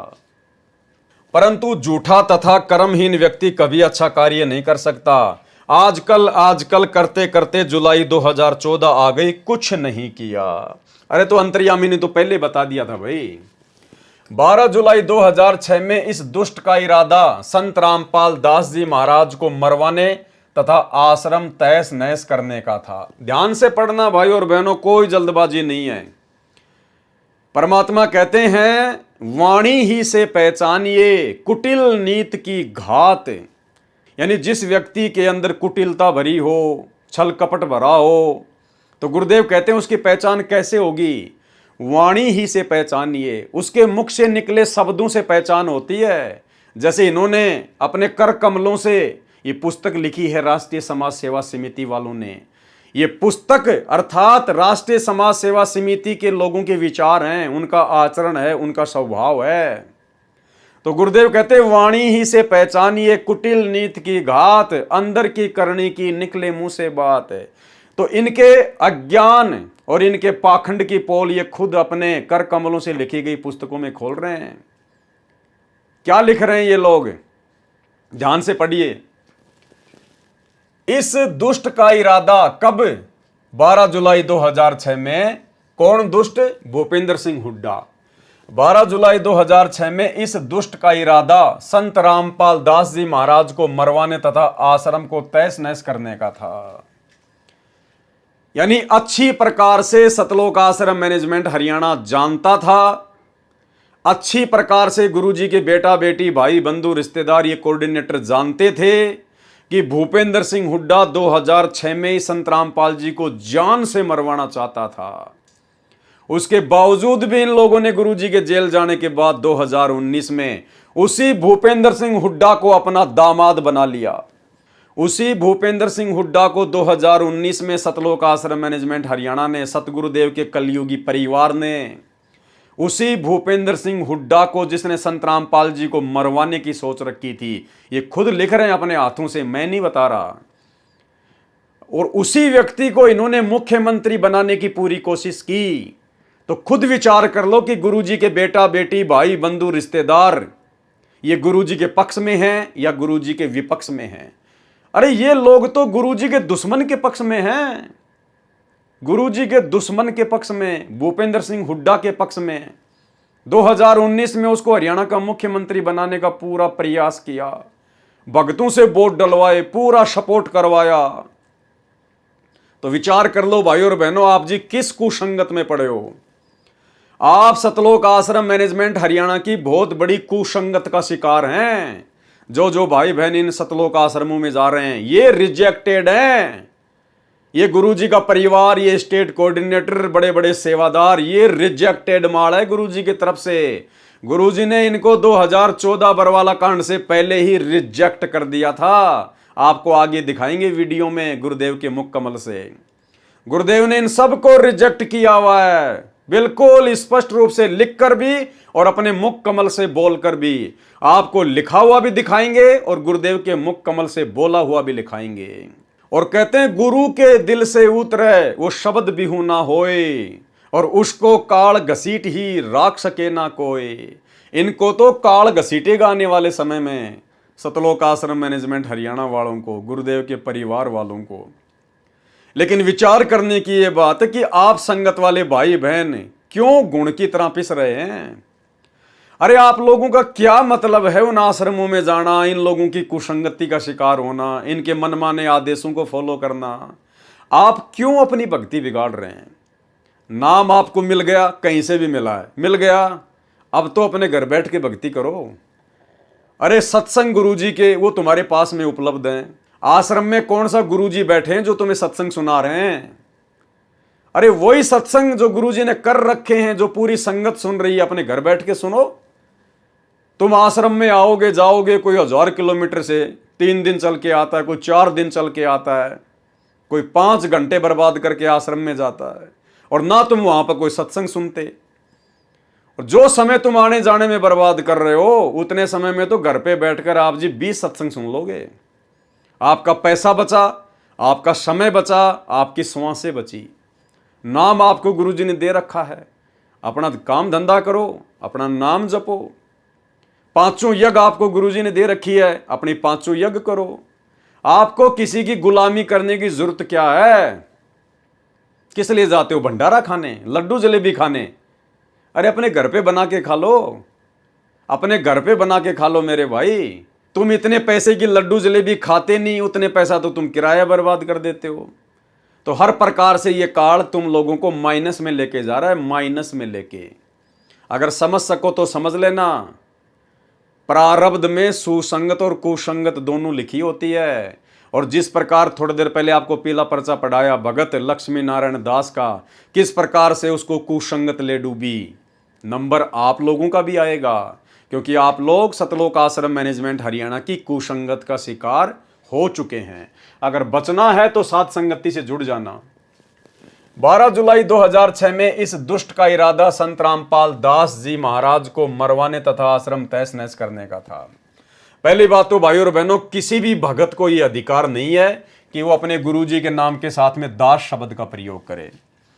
अरे दास तो हम हैं गुलाम नौकर पाजी अपने गुरुजी के। एक भगत को कोई अधिकार नहीं है कि अपने गुरु के नाम के आगे दास शब्द का प्रयोग करे। मां दोषी होता है, मां दोषी। अरे ये तो अपने आप को छुपाते हुए दास का प्रयोग कर रहे हैं। आप और हमें दास की परिभाषा समझाने के लिए लिखते समय गुरुदेव अपने हाथों से दास शब्द लिखते हैं, रामपाल दास। लेकिन हम भक्तों को तो इतना ज्ञान हो जाना चाहिए ना कि इनके द्वारा दास शब्द लिखने का मकसद क्या है। और आप भगत होकर, मुख्य भगत होकर, और फिर भी आप जी अपने गुरु जी के नाम के आगे दास शब्द लिख रहे हो, आपको डूब के मर जाना चाहिए, डूब के। 12 जुलाई 2006 में इस दुष्ट का इरादा संत रामपाल दास जी महाराज को मरवाने तथा आश्रम तहस नहस करने का था। परंतु कबीर जाको राखे साइयां, मार सके ना कोई, बाढ़ न बाका कर सके चाहे जग बैरी होई। ये वाणी जो इन्होंने सतगुरु रामपाल जी परमेश्वर जी के लिए प्रयोग की है कि जाको राखे साइयां, मार सके ना कोई, अर्थात सतलोक आश्रम मैनेजमेंट हरियाणा का कहना है कि भूपेंद्र सिंह हुड्डा ने तो 2006 में संत रामपाल दास जी महाराज को मरवाने का पूरा प्रोग्राम फिट कर दिया था, लेकिन जाको राके साइयां तो मार सके ना कोई। लेकिन संत रामपाल जी के ऊपर कबीर भगवान का हाथ था, इसलिए वो उन्हें नहीं मार सके। अरे नालायको, जाको राखे साइयां, मार सके ना कोई। अरे साईं तो स्वयं सतगुरु रामपाल जी भगवान है। यहां पर आपने ये वाणी यूज नहीं करनी चाहिए थी। अरे ये वाणी तो हम भक्तों के लिए है। हम भक्तों के ऊपर जब कोई आपत्ति आती है, कोई परेशानी आती है, कोई दुख आता है, तो ये वाणी तो आप और हमारे लिए है कि जाको राखे साइयां, मार सके ना कोई। जिस आत्मा के ऊपर उस साईं सतगुरु रामपाल जी परमेश्वर जी की, इस कबीर भगवान की, इस सच्चे साईं की दया दृष्टि होगी, उसका कोई बाल भी बाका नहीं कर पाएगा। अरे ये वाणी तो आप और हम जैसे 2 कोड़ी के भक्तों के लिए है, और तुमने ये वाणी प्रयोग कर दी सतगुरु रामपाल जी के लिए, यानी जाको राखे साइयां, मार सके ना कोई। अर्थात संत रामपाल जी के ऊपर तो उस साईं का, कबीर जी का हाथ है, इसलिए उनका कोई बाल भी बाका नहीं कर पाया। तो तुम अपने गुरु जी को क्या समझ रहे हो? कबीर या कबीर का गुलाम या कबीर का नौकर, इसी को कहते हैं भाई और बहनों गुरु को मानुष मानना। इसलिए तो गरीबदास जी ने बार बार कहा था कि गुरु मानुष कर जानते, वो नर कहिए अंध, ओवे दुखी संसार में आ गए यम के फंद। और परमात्मा कहते हैं भगत को कितना ज्ञान है, कितना वो अपने गुरु को पहचान पाया है। कहते हैं साधु शब्दां परखिए और दुख पड़े घरनार, सूर वीर जद जानिए जब रण बाजे तलवार। यानी साधु शब्दां परखिए, यानी भगत की पहचान उसके शब्दों से होती है। तो ये सतलोक आश्रम मैनेजमेंट हरियाणा वाले भगत, इनकी पहचान इन्हीं के हाथों से लिखी गई पुस्तकों से ये खुद ही करवा रहे हैं कि हम संत रामपाल जी को क्या समझते हैं। केवल मानुष माना इन्होंने सतगुरु रामपाल जी परमात्मा को, और गुरु को मानुष मानने वाली आत्मा ही इतनी बड़ी बड़ी गलतियां कर सकती हैं जो इन्होंने की 2014 बरवाला कांड में। मीडिया को अपने प्रभाव में लेकर संत जी तथा सतलोक आश्रम करोथा को इतना बदनाम करा दिया कि आम जनता भी संत जी से घृणा करने लगी। जिस भूपेंद्र सिंह हुड्डा ने संत रामपाल जी को इतना बदनाम करवाया, 2006 में इतना बदनाम करवाया कि आम जनता भी संत रामपाल जी के नाम से हरियाणा में नफरत करने लगी। और उसी भूपेंद्र सिंह हुड्डा को 2019 में संत रामपाल जी के परिवार ने अपना दामाद बना लिया, अपना बाप बना लिया। खुद तो सपोर्ट किया सो किया, बाकी संगत के भी कर्म फुड़वा दिए। ऐसे व्यक्ति को वोट डलवाकर, ऐसे व्यक्ति का संगत से समर्थन करवाकर, तो भाई और बहनों विचार कर लो काल का दूत कौन है संगत में। संत रामपाल जी के ये सतलोक आश्रम मैनेजमेंट हरियाणा वाले, उनके परिवार वाले दुश्मन है या उनके मित्र हैं? सबसे बड़ा गुरुद्रोही कौन है? संत जी तथा सतलोक आश्रम करोथा को इतना बदनाम करा दिया कि आम जनता भी संत जी से घृणा करने लगी। परंतु सत्य को कुछ दिन दबाया जा सकता है, मिटाया नहीं जा सकता। ठीक इसी प्रकार तुम्हारी बकवाद आज पूरी संगत के सामने उजागर हो रही है। तुम्हारे ही हाथों से लिखी गई ये पुस्तक भ्रष्ट जज कुमार्ग पर आज तुम्हारे विचार, तुम्हारे इरादे, तुम्हारा अज्ञान, तुम्हारी घटिया सोच कि तुम गुरु जी को क्या मानते थे, आज भी क्या मान रहे हो, तुम्हारे हाथों से लिखी गई पुस्तकों से सबके सामने आ रही है। परंतु सत्य को कुछ दिन दबाया जा सकता है, मिटाया नहीं जा सकता। आज 28 अक्टूबर 2014 तक भूपेंद्र सिंह हुड्डा जमीन से नीचे गड्ढे में गिरा है। राज रहित है। संत रामपाल जी तथा उनका सत्य ज्ञान आज शिखर में है। प्रतिमा 25,000 अनुयायी बन रहे हैं। झूठे मुकदमे झूठे ही होते हैं। भूपेंद्र सिंह हुड्डा तत्कालीन मुख्यमंत्री ने वकीलों से कहा कि जल्दी जल्दी सजा कर दो। बताओ, इनको यहां तक भी पता है कि संत रामपाल जी को जल्दी जल्दी सजा करने के लिए जजों पर दबाव किसने डाला? भूपेंद्र सिंह हुड्डा ने। और ऐसे व्यक्ति को इन्होंने 2019 में वोट डाल के अपना बाप बना लिया। तो सोचिए, ये आश्रम वाले आपके गुरुजी के साथ में हैं या आपके गुरुजी के विरुद्ध हैं? इसको कहते हैं कुसंगत। ये संगत में सबसे बड़ी गंदगी है सतलोक आश्रम और सतलोक आश्रम मैनेजमेंट हरियाणा वर्तमान वाले। झूठे मुकदमे झूठे ही होते हैं। भूपेंद्र सिंह हुड्डा तत्कालीन मुख्यमंत्री ने वकीलों से कहा कि जल्दी जल्दी सजा कर दो। उनके वरिष्ठ वकील श्री रण सिंह कादियान ने कोर्ट से निकलते समय अपने साथी वकील से कहा कि इस मुकदमे में धांस भी नहीं है, अर्थात कुछ भी नहीं है, ये मुकदमा बनता ही नहीं, ठीक से बनाना चाहिए था। इसके पश्चात श्री भूपेंद्र सिंह हुड्डा ने अपने मुख्यमंत्री पद का प्रभाव डालकर जजों को सजा करने की सुपारी देनी शुरू कर दी।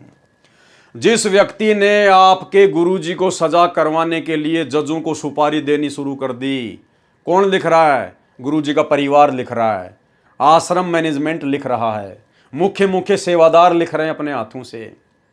और उसी भूपेंद्र सिंह हुड्डा को, जिसने आपके गुरुजी को सजा करवाने के लिए जजों को सुपारी दी, उसी व्यक्ति की गोद में 2019 में इन्होंने संगत को बैठा दिया। 2019 के चुनाव में उसी कांग्रेस पार्टी के भूपेंद्र सिंह हुड्डा को जिताने के लिए गुरुजी के परिवार ने कमर तोड़ कोशिश की। अब आप खुद ही सोच लेना भाई और बहनों, आप जी सुसंगत में हो या फिर कुसंगत में हो। जिसकी अधिक जानकारी पत्र और पुस्तक सच बनाम झूठ तथा न्यायालय की गिरती गरिमा में लिख चुके हैं। 12 जुलाई 2014 में एक षड्यंत्र और रचा। अब सतलोक आश्रम मैनेजमेंट हरियाणा वाले कह रहे हैं, गुरुजी के बेटा बेटी भाई बंधु रिश्तेदार क्या कह रहे हैं कि जुलाई 2014 में इस भूपेंद्र सिंह हुड्डा ने संत रामपाल जी के खिलाफ एक और षड्यंत्र रचा। क्या? इसी क्रम में सेशन जज सुशील कुमार गुप्ता रोहतक कोर्ट को भी संत रामपाल दास जी को सजा करने की सुपारी देकर रोहतक कोर्ट में भेजा। यानी इसी भूपेंद्र सिंह हुड्डा ने संत रामपाल जी के मुकदमों में जल्दी से सजा करने की सुपारी देकर जज सुशील कुमार गुप्ता को रोहतक की कोर्ट में लगा दिया।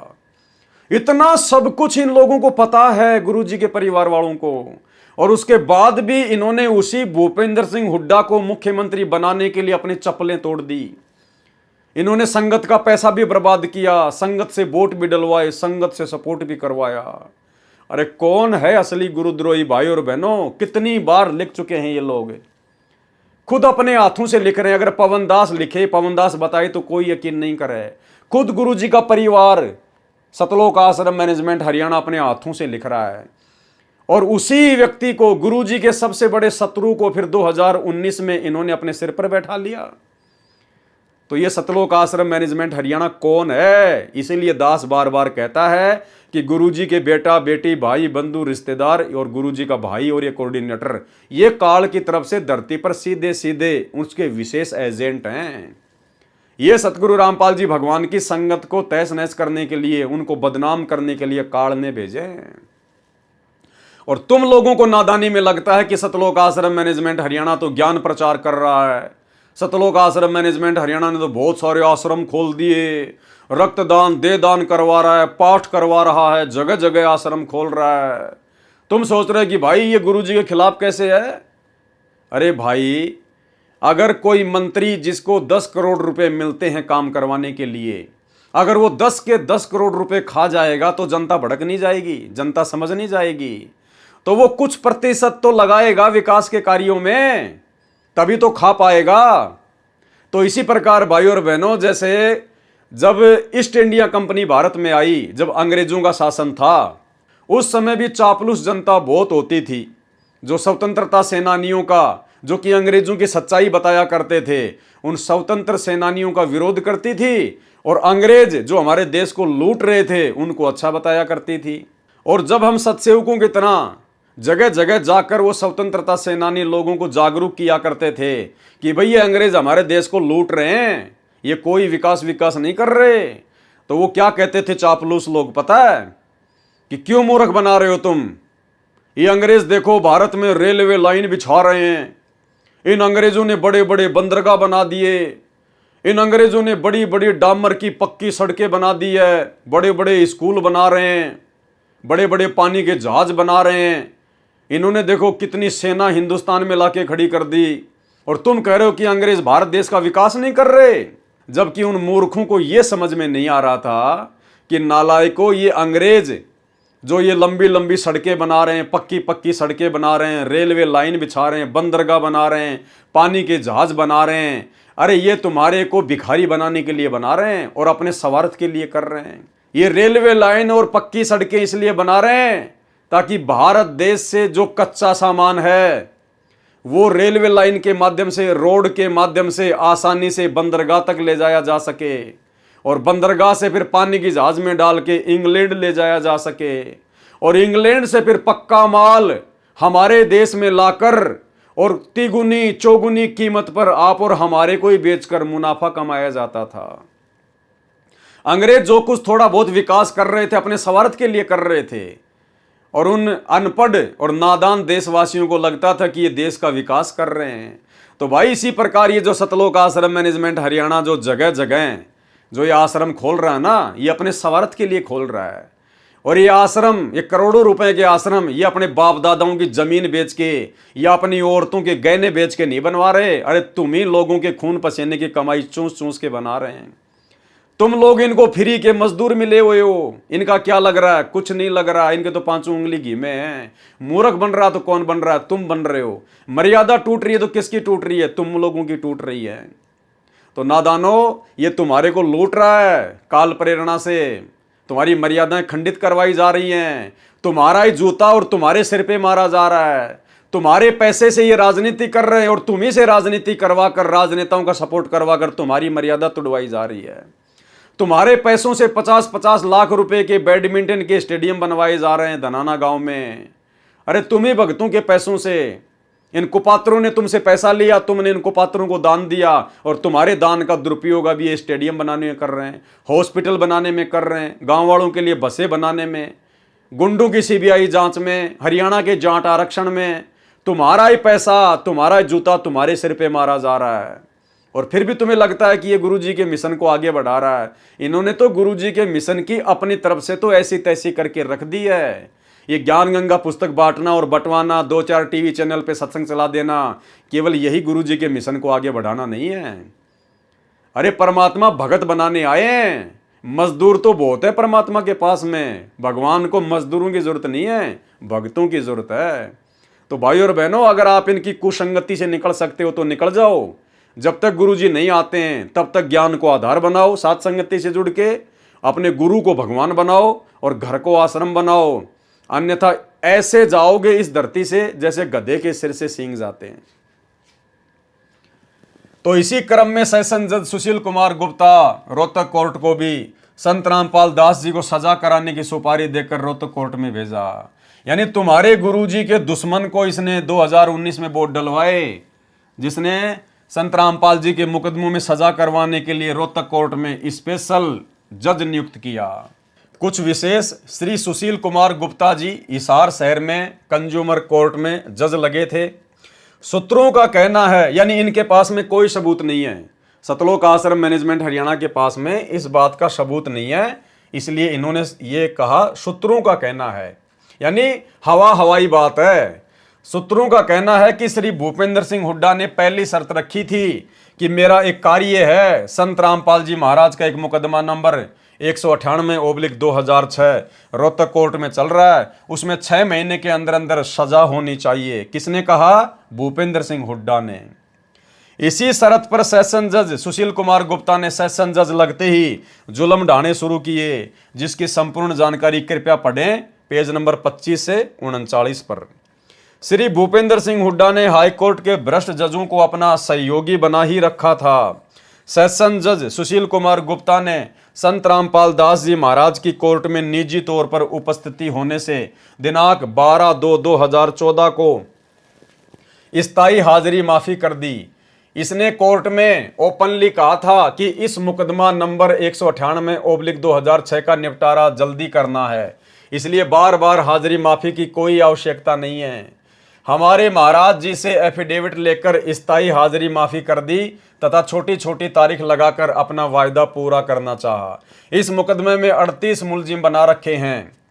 भगत विजय दास, अब ध्यान से सुनना भाई और बहनों, भगत विजय दास मानसिक परेशानी के कारण कोर्ट में उपस्थित नहीं हो सका, जिस कारण से गवाहियां नहीं हो सकी। ये कौन है भगत विजय दास? ये वही व्यक्ति है जिसने क्रोथा कांड का रहस्य नामक पुस्तक लिखी थी। अब देखो भाई और बहनों, ये बड़े बड़े भगत आज मेंटल होके घूम रहे हैं। ये बड़े बड़े भगत आज मेंटल होके घूम रहे हैं। क्यों? क्योंकि इन्होंने मनमाना आचरण किया। क्रोथा कांड में भी मनमाना आचरण किया, गुरुजी की एक नहीं मानी, और बरवाला कांड भी मनमाना आचरण किया, गुरुजी की एक सलाह नहीं मानी। अंत में क्या नतीजा निकला? वो बसंत सैनी भी पागल, वर्तमान में रोहतक में उसका इलाज चल रहा है, मेंटल घोषित है, जो आप लोगों को सार शब्द देता है, सार नाम देता है इन आश्रमों में। और ये क्रोथा कांड का रहस्य नामक पुस्तक का लेखक भगत विजय दास, ये भी मानसिक परेशानी के कारण कोर्ट में उपस्थित नहीं हो सका। अरे संत रामपाल जी के भगत को काहे की मानसिक परेशानी? संत रामपाल जी का भगत तो उनसे उपदेश लेने के बाद में मानसिक परेशानी से बाहर निकलता है। और जिन बड़े बड़े भक्तों को बड़ा बड़ा भगत मान के ये नादान संगत उनकी कुसंगति करने जाती है उन आश्रमों में, अरे वो तो खुद मानसिक परेशानियों का शिकार है।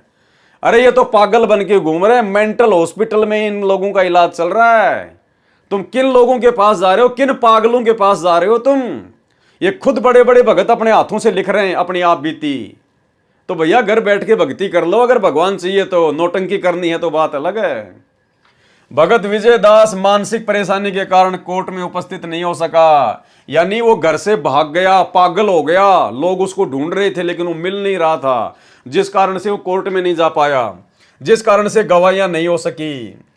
जज महोदय तो अपनी सुपारी पूरी करने के लिए कटिबद्ध थे, इसलिए विजय के 2 जमानतियों पर 1-1 लाख रुपए का जुर्माना कर दिया तथा संत रामपाल जी महाराज की स्थायी हाजिरी माफी कैंसिल करके सर्वे भक्तों को जो इस झूठे मुकदमे में मुलजिम बना रखे हैं तथा संत रामपाल दास जी महाराज को जेल में डालने तथा शीघ्र अतिशीघ्र गवाही कराकर 1-2 महीने में अर्थात अक्टूबर से पहले विधानसभा चुनाव से पहले सजा करके सुपारी पूरी करनी चाहिए।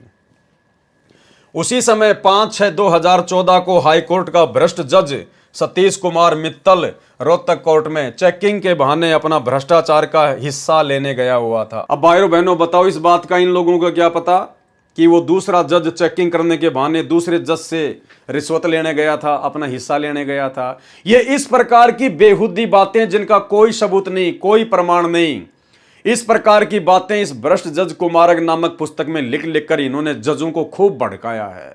सभी जजों को भड़काया इन्होंने, अच्छे से भड़काया, और भी भयंकर भयंकर कुशब्द उन जजों के लिए इन्होंने प्रयोग किए, जो आगे आप जी पढ़ेंगे।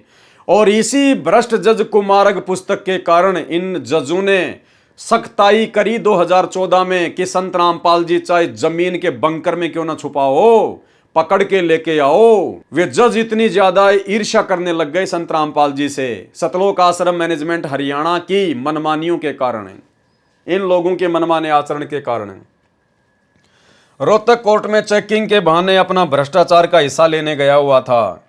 6/6/2014 को स्थायी हाजिरी माफी कैंसिल कर दी तथा 14/7/2014 को जेल भेजने का षड्यंत्र रचा, परंतु परमात्मा जिसका रक्षक है उसका कौन क्या बिगाड़ सकता है। अरे फिर तुम क्यों परेशान हो रहे हो? अगर संत रामपाल जी का कोई परमात्मा रक्षक है, क्योंकि ये संत रामपाल जी के बारे में कह रहे हैं कि परमात्मा जिसका रक्षक है उनको उसका कौन क्या बिगाड़ सकता है। अरे भैया, जब संत रामपाल जी का रक्षक परमात्मा है तो तुम्हारे पेट में दर्द क्यों हो रहा है? फिर तुम क्यों इतनी भागादौड़ी कर रहे हो? तुम क्यों इतनी टेंशन ले रहे हो? फिर तुम क्यों जजों को भड़का रहे हो? ये अनाप शनाप पुस्तकें लिख रहे हो।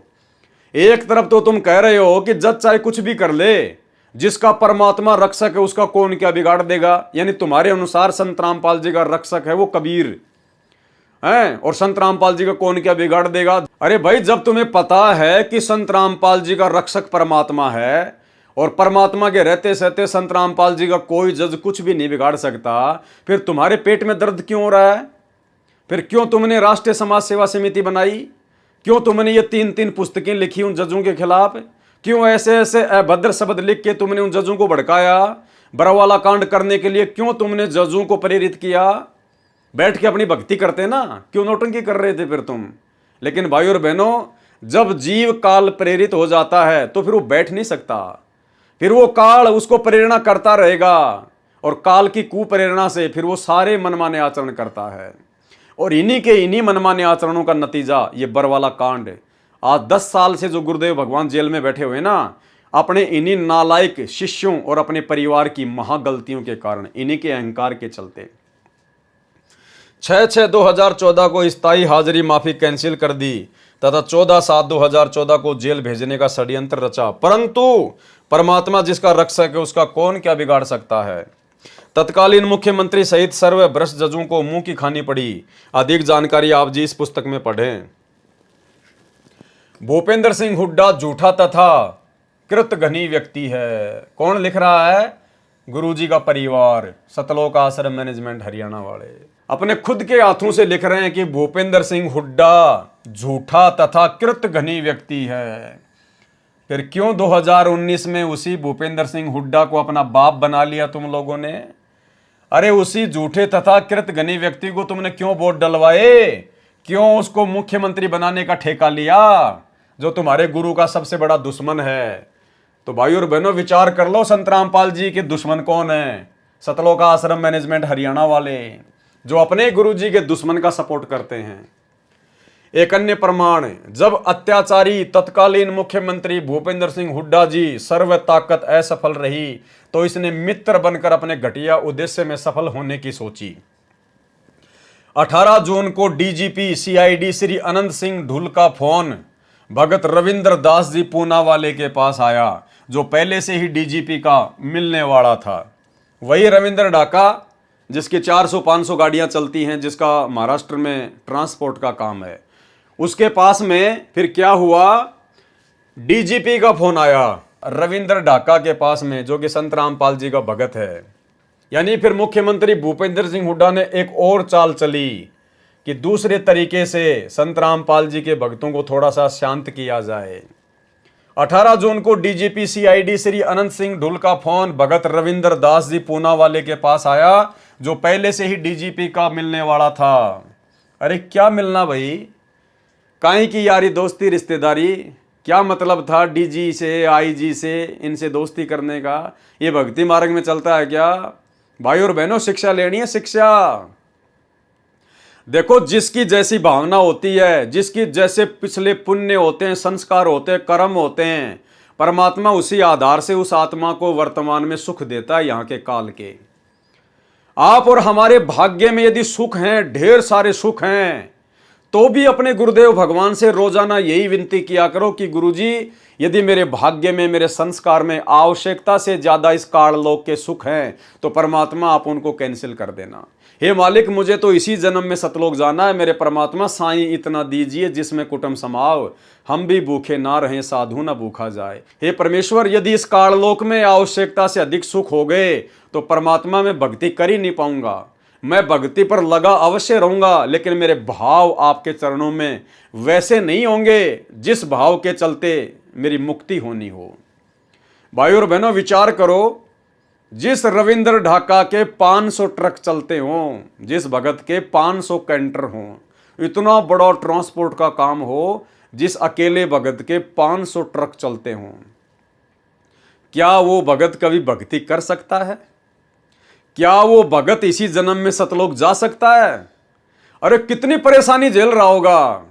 अरे विचार करो, आप में से कितने भगत होंगे जिनके पास केवल एक ही टेम्पू होगा। एक टेम्पू, एक ट्रक का चौथा हिस्सा होता है एक टेम्पू। आप में से कितने भगत हैं जिनके पास खाली एक छोटा सा टेम्पू है, और उस टेम्पू को लेकर आप जी कितने परेशान रहते हैं।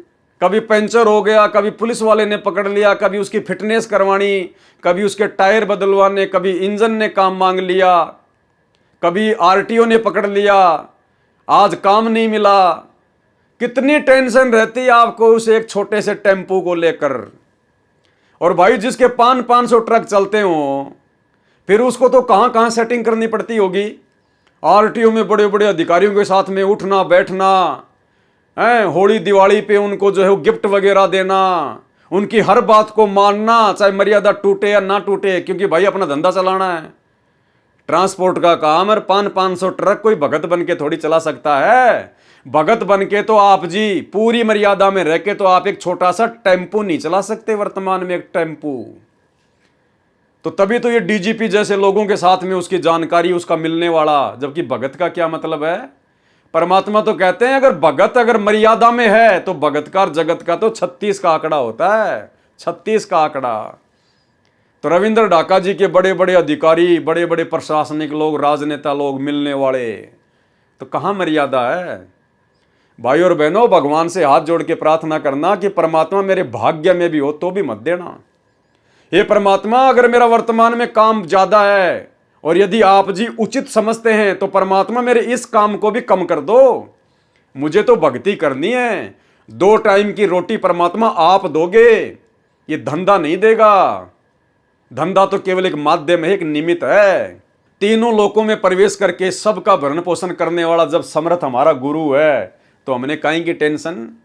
अरे काहे की 100 गाड़ी चलाने की आवश्यकता है, काहे की 500 गाड़ियां चलाने की आवश्यकता है। ये भगवान, जिसके 500 गाड़ियां चलती हो उस आदमी को कितनी टेंशन होगी।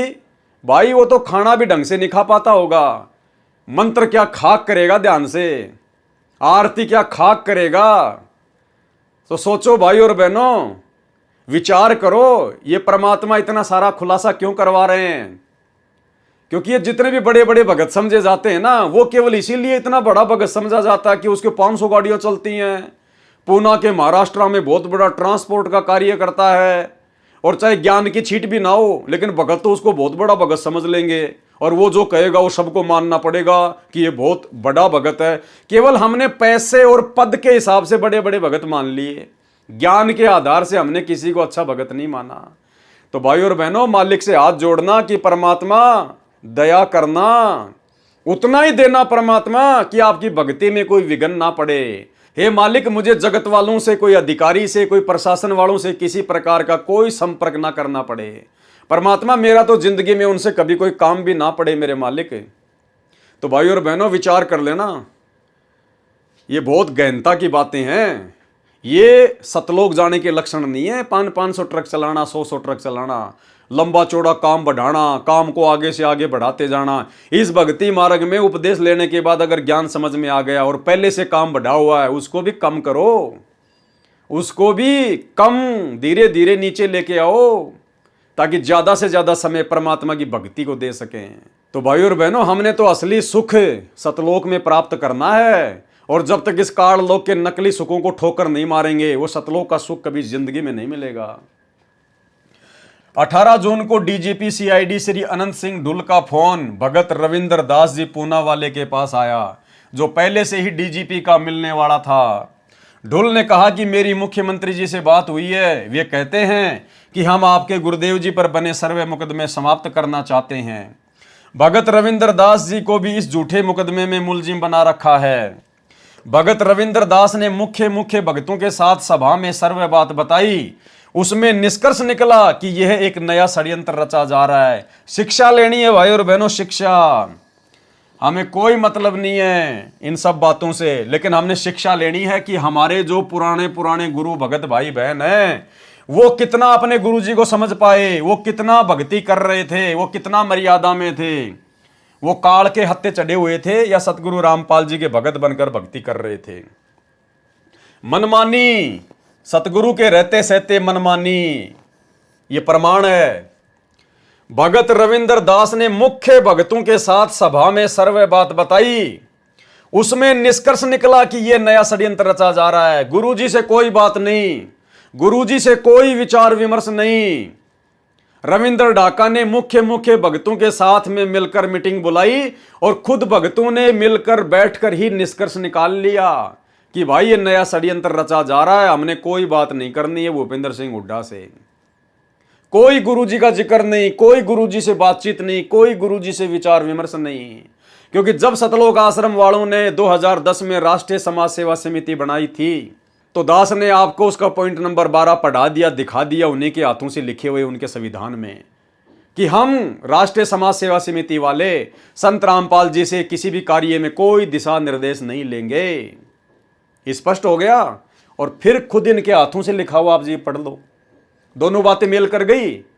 इन्होंने अपने संविधान में भी लिखा हुआ है और यहां वैसा ही आचरण ये लोग करते आ रहे हैं।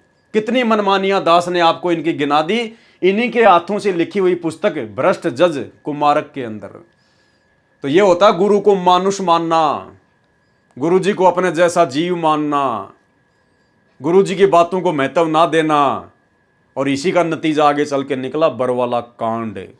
और आज आप ऐसे मनवश लोगों की कुसंगति कर रहे हो इन सतलोक आश्रमों में जाके।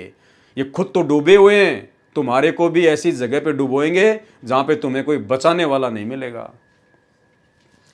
भगत रविंद्र दास ने मुख्य भगतों के साथ सभा में सर्वे बात बताई, जबकि बात बतानी चाहिए थी संत रामपाल जी को।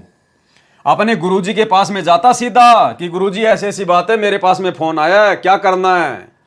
लेकिन गुरुजी का तो कोई लेना देना नहीं है, बाढ़ में जाओ गुरुजी, ये तो खुद ही गुरुजी बन रहे हैं। भगत रविंद्र दास ने मुख्य भक्तों के साथ सभा में सर्वे बात बताई। उसमें निष्कर्ष निकला कि यह नया षड्यंत्र रचा गया है। श्री भूपेंद्र जी की सर्व घटिया चाल फैल हो चुकी है। अब विश्वास में लेकर हमें जेल भिजवाना चाहता है कि भगत ये जानकर विश्वास कर लेंगे कि केस तो वापस हो ही जाने हैं, जेल से भी मुक्त हो जाएंगे। तो भाई और बहनों, हाथ कंगन को आरसी क्या, पढ़े लिखे को फारसी क्या। अब अगर कोई मंद बुद्धि से मंद बुद्धि व्यक्ति होगा संगत में भगत, वो तो इन बातों को समझ नहीं पाएगा, वो तो इन बातों पे विचार कर नहीं पाएगा। और वो तो उसी काल के फेंके हुए जाल में, इन सतलोक आश्रमों में गुरुदेव भगवान की गैर हाजिरी में जाकर उन कुपात्रों को, इन काल एजेंटों को, गुरुजी के परिवार वालों को, बड़े बड़े भक्तों को, इन आश्रम वालों को ज्योति पाठ और दान का पैसा देकर काल के जाल में फंसा रह जाएगा। और जो परमेश्वर की अच्छी आत्मा होंगी, जो परमात्मा प्रेमी आत्मा होंगी, जो अपने आत्म कल्याण के लिए ज्ञान को आधार बनाकर भक्ति कर रही होंगी, भाई वो आत्मा तो सावधान हो जाएंगी कि भाई हम क्या जाने संत रामपाल जी का परिवार, हम क्या जाने बड़े बड़े भगत होंगे अपनी जगह अपने लिए कर रहे हैं, हमें क्या लेना देना। हमने ज्ञान सुना संत रामपाल जी का अपने आत्म कल्याण के लिए, नाम लिया संत रामपाल जी का अपने आत्म कल्याण के लिए, मर्यादा दे रखी संत रामपाल जी ने जो हमें निभानी है, और पेट भरना हमने अपनी मेहनत करके। फिर गुरु जी के परिवार की चापलूसी क्यों करें। और दान धर्म दिया जाता अपने गुरुजी को, क्योंकि सुपात्र को दान दिया जाता है। सुपात्र धरती पर केवल सतगुरु रामपाल जी हैं। वर्तमान में गुरुजी जेल में बैठे हैं, उनको 2 टाइम का खाना, 2 जोड़ी कपड़े हरियाणा प्रशासन दे रहा है। हमारा अरबों खरबों का ये दान कहाँ जा रहा है? इन कुपात्रों के हाथ में, गुरुदेव के परिवार वालों के हाथ में, इन बड़े बड़े समझे जाने वाले मंदबुद्धि भक्तों के हाथ में, जो तुम्हारे दान का तुम्हारी आंखों के सामने उल्टे कर्म करके सरेआम दुरुपयोग कर रहे हैं। तो भाई समझदार भगत तो अपनी भक्ति बचा लेगा और आने वाले महाविनाश के समय में अपनी दुर्गति करवाने से बच जाएगा। अन्यथा भैया दुर्गति तो आंखों के सामने खड़ी है, दरवाजे पर खड़ी है, बच नहीं पाओगे। ये परमात्मा जबरदस्ती किसी का हाथ नहीं पकड़ेगा, काल के साथ इसका एग्रीमेंट है। अगर मर्यादा तोड़कर भक्ति पर लगे हुए भक्तों को भी अगर ये बचाएगा तो भाई फिर आने वाले समय में मर्यादा कौन निभाएगा? फिर कौन भक्ति को महत्व देगा कि यार भक्ति करो ना करो, चाहे कैसे भी कर लो, मर्यादा में रहो ना रहो, गुरुजी तो सबको बचा लेते हैं। फिर कौन मर्यादा निभाएगा मेरे भाई? भक्तों विचार कर लेना, अगर बचोगे तो तुम्हारी यदि बैटरी चार्ज है थोड़ी बहुत, यदि तुम्हारे पास में भक्ति है तो तुम्हारी भक्ति से बचोगे। बाकी वर्तमान में 90% संगत ना मर्यादा में है, ना किसी का नाम सही है। सबके ऊपर काल बैठा हुआ है, क्योंकि सबके सब सतलोक आश्रम मैनेजमेंट हरियाणा की कुसंगति के शिकार हैं। और कुसंगति का शिकार कैसे हुआ जाता है, आपको इस वीडियो की शुरुआत में जो पीला पर्चा सतलोक आश्रम मैनेजमेंट हरियाणा वालों ने निकाला है, भगत लक्ष्मी नारायण दास का, जिसको ठग घोषित कर दिया गया, जिसको फ्रॉड घोषित कर दिया गया, जो कि बहुत बड़ा कथावाचक था, हजारों शिष्यों को छोड़कर संत रामपाल जी की शरण में आया, और आज उसको पीला पर्चा निकाल के संगत से बेदखल कर दिया गया है कि ये बहुत बड़ा ठग है, ये फ्रॉड है, इसको कोई पैसा ना दे। अरे भैया उसकी क्या गलती बेचारे की? उसने देख लिया कि मेरे से बड़े बड़े ठग तो इन आश्रमों में बैठे हुए हैं। जो काम मैं पहले करता था ठगी का, वो काम आज ये नाम लेने के बाद भी कर रहे हैं, और फिर भी इनका कुछ नहीं बिगड़ रहा, तो मेरा क्या बिगड़ेगा? उसने भी कर दिया होगा अपना ठगी का काम शुरू। तो ये होता है कुसंगत का नतीजा। अगर वो अच्छी आत्मा सात संगति से जुड़ जाती तो भाई और बहनों आज वो परमात्मा से दूर ना होती। तो संगत कुसंगत का कितना बड़ा प्रभाव पड़ता है भगत के आध्यात्मिक जीवन में।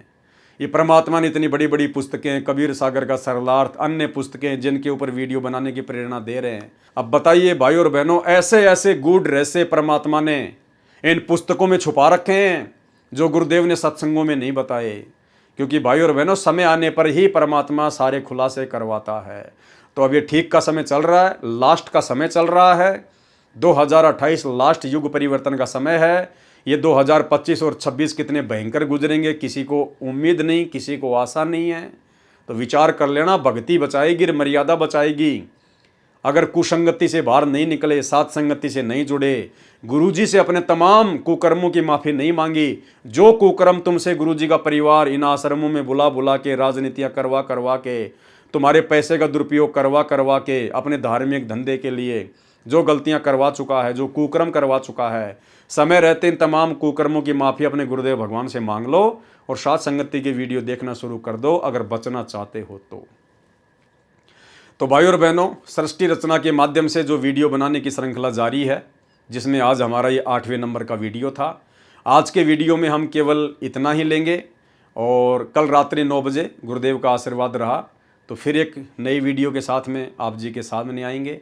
और आगे इस पुस्तक में और क्या क्या मनमाना आचरण सतलोक आश्रम मैनेजमेंट हरियाणा का लिपिबद्ध है, उन्हीं के कर कमलों से लिखा हुआ आपको दिखाएंगे, आपको परिचित करवाएंगे, ताकि आप लोगों की हर प्रकार की भ्रमणा दिलो दिमाग से निकल जाए कि भक्ति करनी है तो अपने गुरुजी पर और अपने गुरुजी के ज्ञान पर विश्वास करना पड़ेगा। बाकी भक्तों के ऊपर, चाहे कोई गुरुजी का बेटा हो, चाहे बेटी हो, चाहे भाई बंधु रिश्तेदार हो, चाहे कोऑर्डिनेटर हो, चाहे किसी के 500 गाड़ियाँ क्यों ना चलती हों, हमने ब्लाइंड फेथ केवल अपने गुरुजी पे करना है, भक्तों पे नहीं करना।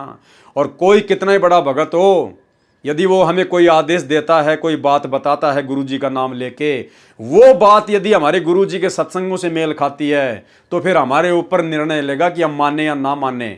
मानने के लिए बाध्य नहीं है कि माननी पड़ेगी, नहीं, हमारे ऊपर निर्भर करेगा कि हम उसके बाद भी उस बात को फॉलो करें या ना करें। क्यों? क्योंकि 2014 बरवाला कांड के बाद ये हमारी परीक्षा चल रही है और परीक्षा भाई स्वयं ने देनी होती है, स्वयं ने, तभी हम सफल होंगे। और परमात्मा पल पल देख रहा है अंतर्यामी, कौन किस प्रकार से रिएक्ट कर रहा है भक्ति मार्ग पर।